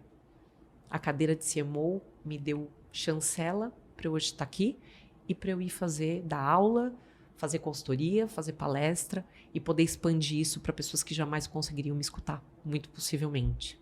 E principalmente pequenas e médias empresas, e até dentro da minha casa, né, gente? Fui fazer palestra para a escola do meu filho outro dia. Que legal. Para o ensino médio. Foi a mais desafiadora da minha vida, porque ele estava sentadinho lá. E ele falou, mamãe, você não vai falar besteira, né? Eu falei, acho que não, filho. Vou falar... E olha que legal, fui falar sobre sustentabilidade, fui falar sobre inclusão para projetos criativos da escola, para que eles implementem novos projetos. Será que eu teria tido tempo de fazer isso? Porque a minha cadeira era apertada, colo batidão, entrega de resultado. Então, acho que esse é o lugar. Eu escolhi olhar por essa janela. Então, não é fácil, mas façam. Todo mundo que estiver passando, gente, de verdade, por uma situação dessa, observe, se prepare, faça colchãozinho de dinheiro, porque temos todos os boletos, tenho 2 filhos, tenho bastante escola para pagar. Só que lembra de falar, é um fim de relacionamento. Acho que eu gosto muito dessa conversa com essa perspectiva. Que legal. Perfeito. É super inspirador, né? Obrigada. Eu queria puxar, antes de a gente terminar, uma última pergunta. Eu sei que tá longo, mas tá incrível. Mas vamos lá, vamos Então, Qualquer coisa vocês cortam depois, vocês dão uma... Mas eu queria puxar última pergunta pra gente antes de ir pro encerramento, que é a sua relação com o ESG, que você acabou de trazer, que você deu palestra sobre, você fala muito de inclusão, de sustentabilidade. E eu queria te pedir 2 vieses, né? Um sobre quanto que as empresas estão de fato valorizando o ESG, ou se é só meio que da porta para fora, foi mais aquele hype da pandemia, que agora que o mundo tá mais acelerado, eficiência, foco em resultado, isso passou, né? Passou a moda. E o segundo viés é como que nós, pessoas individualmente, ou mesmo colaboradores individuais, podemos agregar de alguma forma para essa pauta do ESG, que é o environmental, né, social e governança, o governance. Que é o ambiental, social e de governança. O de empresas eu vou responder, para mim, virou agenda. Eles têm que, para ter investidor, para ter resultado, tem que estar na agenda. Vai ter que ter relatório, gente. Por enquanto, das médias para as grandes, mas isso vai permear para os próximos anos em todo mundo. Então, eu brinco que seja por amor ou por dor, vai ter que implementar. E aí, regulamentado, acho que a gente está num bom caminho da questão estrutural, tá? Logicamente, eu tive o privilégio de estar numa empresa que tinha pautas muito claras de quais eram os pilares que seguiam sobre a ESG, então isso permitia também que eu tivesse espaço para me apropriar e falar sobre isso daqui. Mas falando um pouquinho sobre a visão Luciana, que foi a minha grande paixão, eu era uma grande frustrada desde... Eu acabei nem falando isso no começo, mas eu era a adolescente revoltada, que via alguém jogando papel no chão, eu queria dar voadora no peito, ou eu via uma discriminação acontecendo, eu tinha vontade de ir lá e brigar com todo mundo. E há 1 ano e meio atrás, eu estava num evento dos 200 maiores líderes de marketing do mercado, e eu me dei numa situação muito interessante de ficar revoltada. De falar, olha quanto lixo a gente produz. E eu sentei com o Carlos Burli, que é o surfista, e ele me vendo naquela revolta, naquela coisa, ele me falou uma frase que agora virou meu lema, e é como eu converso com todo mundo. Não é sobre culpa, não é sobre revolta, é sobre atitude. E isso mexe tanto comigo hoje, realmente, que eu pedi licença poética para ele. Eu falei, Burli, eu vou usar isso para mim. Ele fala, nem lembro que eu te falei isso, meu querido, né? Eu falei, eu vou usar isso. E para quem não conhece o Carlos Burli, ele é um bicampeão mundial de grandes ondas. Acho eles uns puta louco que dropam daquelas ondas de 30 metros. Mas eu acho eles incríveis, assim, de uma tomada de risco, de high performance incrível. E aí eu falei, o que eu posso fazer com essa frase? E eu lembro que eu voltei para São Paulo com o time e falei, gente, nós vamos revolucionar a área de marketing. E eu desenvolvi uma metodologia, que eu gosto mais de chamar de filosofia, mas é uma metodologia de onde veio, para onde vai e qual é o impacto. Para a vida, a gente como ser humano, se aplicar isso, a gente sai do outro lado com respostas lindas. Nem que seja, ainda não sei. Que também é uma resposta linda. E eu pratico isso, gente, eu adoro dar esse exemplo, com meu filho, adolescente de 16 anos, quando ele chega com os hormônios alterados, rosnando, eu lembro da primeira pergunta. De onde veio? A resposta veio dos hormônios, veio da adolescência, de descobrir quem ele é. De onde veio, está respondido. Para onde vai? Naturalmente, a gente como pais, e é natural, tá? A gente... porque você tá brigando comigo, eu faço tudo por você. Se eu entrar nisso, a gente se distancia. Então eu dou, lembra? Zoom out. Eu entendi de onde veio, para onde vai, eu só dou um abraço e falo, a hora que você se acalmar, a gente conversa. Qual o impacto disso? Eu encontro paz com ele. Ele, depois de 1 hora que ele tá mais equilibrado, ele volta, me abraça, fala, que eu tô com um problema, queria tua ajuda. E assim é para tudo. Projetos de eventos, brinde. Gente, eu vou deixar um exemplo muito marcado. Quando a gente vai em evento, o que a gente ganha de brinde? Nossa. Eu não sei vocês, é aterrorizante. Não que a gente não goste, né? Todo mundo gosta de presente, tá tudo bem. E aí eu falava assim, gente, mas esse brinde que a gente vai dar, seja num mega evento, num pequeno evento, numa reunião de relacionamento, de onde ele veio? A gente normalmente nem sabe a resposta. A gente sabe que veio de uma fábrica. Mas se a gente falar de onde veio e for uma ceramista, por exemplo, que reutiliza PET, a Má Ferreira, a gente fazia muita coisa com ela. Para onde vai?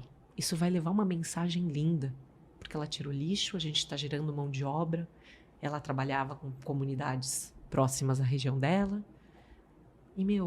E aí a última pergunta, qual é o impacto?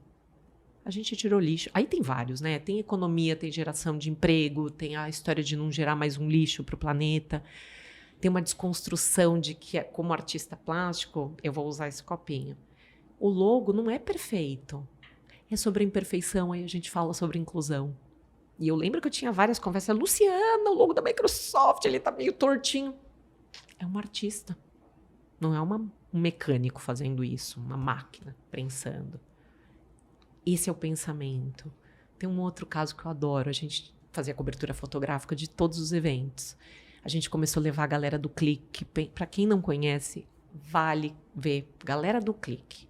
É uma mãe que tem um filho de Kim Down e ela é fotógrafa profissional e ela descobriu uma metodologia para treinar jovens que têm síndrome de Down ou espectro autista. A gente levava eles para fazer cobertura fotográfica. Inclusão na veia, né, gente? Vamos lá. A não ser quem já convive com pessoas que têm algum tipo de diversidade, não é fácil. E eu lembro, um deles chama Felipe, é o nome do meu filho mais velho, então eu nunca esqueço. O Fê, você dava um objetivo para ele e falava assim, você vai fazer a cobertura da Duda. Ele parecia um papagaio de pirata, ele andava atrás da Duda. Chega uma hora que a Duda ia estar assim, meu Deus, eu preciso de espaço. Eu não sabia, mas ela chegou um dia, a Sandra fez assim, para tirar, você precisa dar outro objetivo. Então eu brinco que eu era o objetivo. Falava, vem, agora você precisa me fotografar. Aí eu tirava ele do executivo, da pessoa que ele estava cobrindo. É isso. E, gente, eu continuei fazendo cobertura fotográfica de evento, continuei dando brinde, continuei montando stand, só que desde com um monte de lona, a gente fazia de papelão reciclável. Desde jogar fora as flores de um evento, a gente passava para uma instituição que fazia arranjos e entregava para asilo carente. De onde veio, para onde vai, qual é o impacto, se a gente perguntar para tudo na nossa vida, dá para transformar. Então, bom, que incrível. Assim, Eu anotei. Né? E, tipo assim, virou umas 5 páginas. De anotação, né? Muito incrível. incrível. Duda. E essa foi a grande virada de chave, tá? Conectando um pouquinho com essa história. A hora que eu fiz isso, num momento a gente falando de AI generativa na Microsoft, que foi 1 ano e pouco atrás, todo mundo tão preocupado com a relação humana, eu comecei a fazer isso, eu falei, a AI generativa, para mim, ela vem cumprir um papel mecânico da qual nós, seres humanos, temos que ter outro olhar. E esse de onde veio para onde vai com o impacto é porque como ser humano eu consigo olhar isso. Eu espero treinar a máquina para responder isso. Eu, como uma mulher que vou fazer 50 com dislexia, daqui a pouco eu não tenho mais a mesma habilidade que eu tinha para escrever, por exemplo, que é algo que eu sempre trago como um exemplo meu mesmo, prático, assim. Gente, quando eu tenho que preparar uma aula, o sofrimento que eu tenho de fazer um script, virar um PPT, um PowerPoint, é uma loucura. Eu falo que eu não tenho medo de dar aula, eu tenho medo de preparar material. A AI generativa veio para me ajudar, para eu achar o que eu tenho de melhor, que é o meu conteúdo. Então, esses são os convites, assim, de que a inclusão. Como que a gente vai incluir uma pessoa com neurodiversidade, uma pessoa de 60 anos no mercado de trabalho, que a gente já sabe que mais um pouquinho, mais de 50% da população brasileira vai ter mais de 50 anos? É isso, vocês olhando assim, não, tem muito tempo, vocês estão próximos, é mais 20 anos. Gente, mais 20 anos é preparar o mercado agora para daqui 20 anos. E aí eu gosto dessa desconstrução amorosa mesmo, assim, de falar, não é sobre guerra. Não é o de 20 porque tem uma baita criatividade, uma energia, que o de velho que tem experiência. O velho, olha eu, né? Ainda bem que eu tô quase no mais 50, que ninguém vai brigar comigo, mas com a permissão da palavra, é a composição dessas pessoas. Não é sobre eu tenho dislexia, minha cabeça viaja e o outro é super racional, é a combinação desses fatores. Exato. Então, esse é o convite, assim, e aí eu falei, a cadeira da Microsoft me permitiu desenvolver isso, e agora eu brinco, hoje eu olho com muito amor, e ela ficou pequena, porque eu quero contar isso para todo mundo, eu quero fazer isso em todos os tamanhos de empresa que me permitirem, eu quero fazer palestra, e aí não vem o ego, que a gente conectou lá no começo. Eu podia guardar isso, não contar e falar, ai, nossa, é incrível, porque dá para fazer um monte de coisa legal, me contrata. Não. Eu implementei esse projeto no cabeleireiro que eu vou, no salão de beleza. Ela chegou ouvindo eu falar dos projetos da Microsoft e falou, mas o que eu faço aqui? Eu sou só um cabeleireiro, um salão de beleza. Aí eu andei com ela e falei, tira os copinhos plásticos. 12 mil copinhos plásticos por ano. Nossa. Elas abriram para mim, porque virou um case de sucesso, inclusive. Porque aí eu desmontava, né? Ah, mas é porque você é diretora, porque você tinha milhões de dólares, porque você era da Microsoft. Eu falava, então eu tenho um outro caso para contar. Deixa eu contar o copinho plástico do... Olha que interessante, né? Ela é colecionadora de antiguidades. Então, as xicrinhas de café, ela trouxe da coleção dela. Então, é cada uma de um jeito. E ela começou a fazer quadrinhos com essa mensagem. Só com essa compra Na verdade, ela reutilizou copinhos. Uma das clientes dela doou para ela uma máquina de lavar louça. E aí eu fiz cálculos para ela. Falei, você tem que contar que você tirou 12 mil copinhos plásticos, que assim, 400 anos, 12 copinhos plásticos, vezes 10 anos que eu que tenho teu salão de beleza. A gente tem mais de 1 milhão de salões de beleza no Brasil. Começa a fazer conta. E não é ativismo, é consciência. Sabe, gente? É isso, é solução de problema. E eu adoro, porque agora que eu estou me apropriando da palavra design, de novo, incorporando isso como design de solução, eu falo, o lixo é um erro de design, gente. Eu vou adorar fazer parte dessas conversas e todo mundo tem que fazer parte dessas conversas. E aqui eu dei um exemplo, né, do copinho plástico com copinho de vidro. No final, elas contando essas histórias e praticando isso, as clientes delas que têm consultório, pequenas escolas ou clínicas, começaram a implementar também. Então, o efeito pedrinha... eu fico inteira arrepiada, gente. Eu sou bem essa pessoa mesmo, né? O efeito pedrinha na lagoa, eu nem imagino mais onde foi parar isso. Porque muito possivelmente alguém que tem uma clínica que fez... E eu falo, tem que contar. Porque se não contar, ninguém sabe. Tirou o plástico e botou copinho de vidro... sei lá, mas nem sei se é higiênico. Não, tem que contar, tem máquina, economiza. Tana. Eu falei, espero que as pacientes dessa médica, dessa advogada que implementaram, mais uma, é a história do 1:3. Então, cada um que puder implementar isso, então eu espero que cada um que escute de alguma forma toque o coração e fale, puxa, eu entendi. Gente, e tenho vários erros que cometi, que seria mais um capítulo à parte. Assim, não vamos falar sobre erros e aprendizados. Mas essa virou minha grande paixão, meu grande movimento de vida agora. É aqui que está o ESG. E dá para todo mundo. E, eu nem sei se ESG é a melhor forma de traduzir, porque senão entra muito em compliance, né? Muito em regulamentação. Mas, assim, é consciência humana do que a gente pode fazer de impacto. A gente fala assim, tirar o copinho plástico não é ESG, Luciana. Eu falei, não, mas é uma atitude para a gente trazer um mundo melhor, uma sociedade melhor. Eu não sei se eu vou estar viva para ver isso, mas eu tenho filhos, que se desejarem ter filhos, eu espero que tenham uma vida saudável no planeta. Então, é sempre sobre o ser humano continuar vivo no planeta, né? Com certeza. Lu, que incrível, né? Maravilhosa. A gente já passou de 2 horas, vamos pra terceira agora. Não, agora a gente vai encerrar. Nós estamos há 2 horas falando. Estamos. Mas poderíamos ficar mais 2. Com certeza. É que falou de gente, falou de impacto na natureza, no planeta, na sociedade. Eu poderia ficar fazendo mesmo missão mesmo. É para isso que eu acordo todo dia. E é uma delícia saber isso hoje. São quase 50 anos. Não, incrível. Lu, pra gente encerrar, dicas de conteúdo, tipo 3 dicas assim de livros ou vídeos ou algo que você acredite que vai agregar, suas redes sociais pro pessoal te encontrar e como que a nossa audiência pode ser útil para você, o que você espera da audiência no sentido de te acionar ou fazer alguma coisa. Acho que tudo que você falou agora sobre essa pauta de consciência já é algo que com certeza a audiência pode fazer por todas nós, mas se tiver mais alguma coisa que você quer acrescentar, fica à vontade. Bom. Obrigada. Primeiro, eu adoro, gente. Então, agora que você falou que eu tô 2 horas aqui falando, eu falei, meu Deus do céu, como eu adoro quando a gente se encanta. Isso, acho que esse é um grande ponto, né? Pra gente trazer... Quando a gente descobre o que a gente gosta de fazer mesmo, e se falam de propósito, mas é o que tá na nossa essência, isso o trabalho se torna muito mais leve. Então, mesmo que você trabalhe 20 horas, o amor que você coloca naquilo é diferente. Você aprende a dar esse equilíbrio de energia. Sobre conteúdo... Thaís, vou falar porque eu falo isso sempre. Como disléxica, eu tenho uma dificuldade de ler tremenda. Mas eu adoro ver vídeo, adoro aprender na prática. Mas hoje, um dos livros que eu mais gosto, e porque eu já vi palestras dele, fiz workshop com ele, é o autor do Essencialista. Não sei se vocês já leram. Para mim, ele traz essa história da prioridade, de fazer escolhas, e que eu acho que é o momento de humanidade que a gente está. Então, esse seria, assim... Ou escutar... Eu esqueci o nome do autor. Obviamente, depois vocês jogam lá no... A gente Greg, coloca alguma coisa. na descrição. Essa sou eu, tá? Eu esqueci o nome. Eu até brinquei. Eu falei, gente, me fala o nome de vocês. Já esqueci daqui a pouco. E eu acho que muito identificar... É que eu gosto do Simon Sinek pela linha dele, mais humana. Tem alguns outros, depois eu posso até mandar, assim, que é nessa linha mais leve. Porque eu não gosto de gente muito pesada para trazer caos para a natureza, sabe? Assim, aquela coisa de, nossa, o mundo tá acabando, né? Eu gosto das pessoas que têm uma sutileza de falar, sombra sempre tem luz.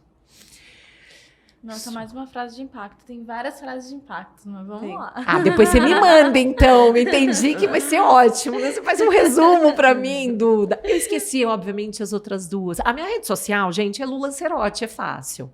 Mas também, assim, eu vou aprender. Eu tô aprendendo. Eu vou fazer umas aulas com a Duda, pessoal, pra ela ser mais social, assim, mais digital. Mas meus canais são esses, tanto do LinkedIn quanto do Instagram, é Lu Lancerotti. Então, é bem básico. Eu falo que até para isso eu gosto de ser bem básica. Quanto mais simples, melhor. A empresa que eu estou lançando vai se chamar Luciana Lancerotti, Design de Solução e Impacto, porque é isso, foi o que eu decidi fazer no mundo. Não sei até qual grandiosidade, mas eu quero transformar o mundo. E o que eu espero da audiência, gente, pega alguma coisa só que tem aqui e aplica a história do micropasso. Seja para se conhecer, seja para beber água, seja para respirar. A gente precisa trazer o mundo para um lugar um pouquinho mais humano, um pouquinho mais, seja escuta ativa, seja observação, seja menos ataque. Eu acho que eu espero só que as pessoas, uma coisinha só, se a gente, 1% de nós já melhorar, a gente transforma muito no mundo. Então, acho que é isso. Perfeito. Bom, gente, agora a gente tá realmente chegando ao final. Tenho certeza que vocês também estariam aqui com a gente por mais 2 ou 3 horas. Vou deixar minhas redes sociais, vão lá no LinkedIn, me adicionem, marquem papo. Eu tento responder a maior parte das pessoas, só pesquisar Maria Eduarda Pascoal. O meu Instagram é mais pessoal, então podem ir lá também, mas enfim, não tem muita coisa de conteúdo, a maior parte de conteúdo que eu produzo é no LinkedIn. Sigam Mulheres de Growth no Instagram e no LinkedIn. A gente vai deixar aqui embaixo na descrição o link para você participar da nossa comunidade também. A gente faz um processo seletivo para mulheres participarem da nossa comunidade. E é isso, também quero deixar as minhas redes sociais aqui. Sigam Thaís Sterenberg no LinkedIn. Eu produzo muito conteúdo, tenho newsletter. Vocês podem encontrar a newsletter no autogrowth.com.br e meu Instagram, Thaíster, também. De vez em quando eu posto alguma coisa ali. Muito obrigada, meninas. Obrigada, Lu. Obrigada por aceitar nosso convite. Obrigada, meus amores. Adorei o papo. E, vou deixar um recado. Já que a gente está aqui de mulheres para mulheres, a gente precisa se apoiar mais. Porque, às vezes, a gente mesmo não dá o apoio que a gente precisa e merece. Porque é natural, a gente está sempre disputando um ambiente muito difícil. Então, briga um pouco contra o sistema, vai lá e dá o coraçãozinho. Eu brinco, dá um coraçãozinho, porque a outra mulher está precisando muitas vezes desse apoio também. É isso. Obrigada, Obrigada. linda, adorei.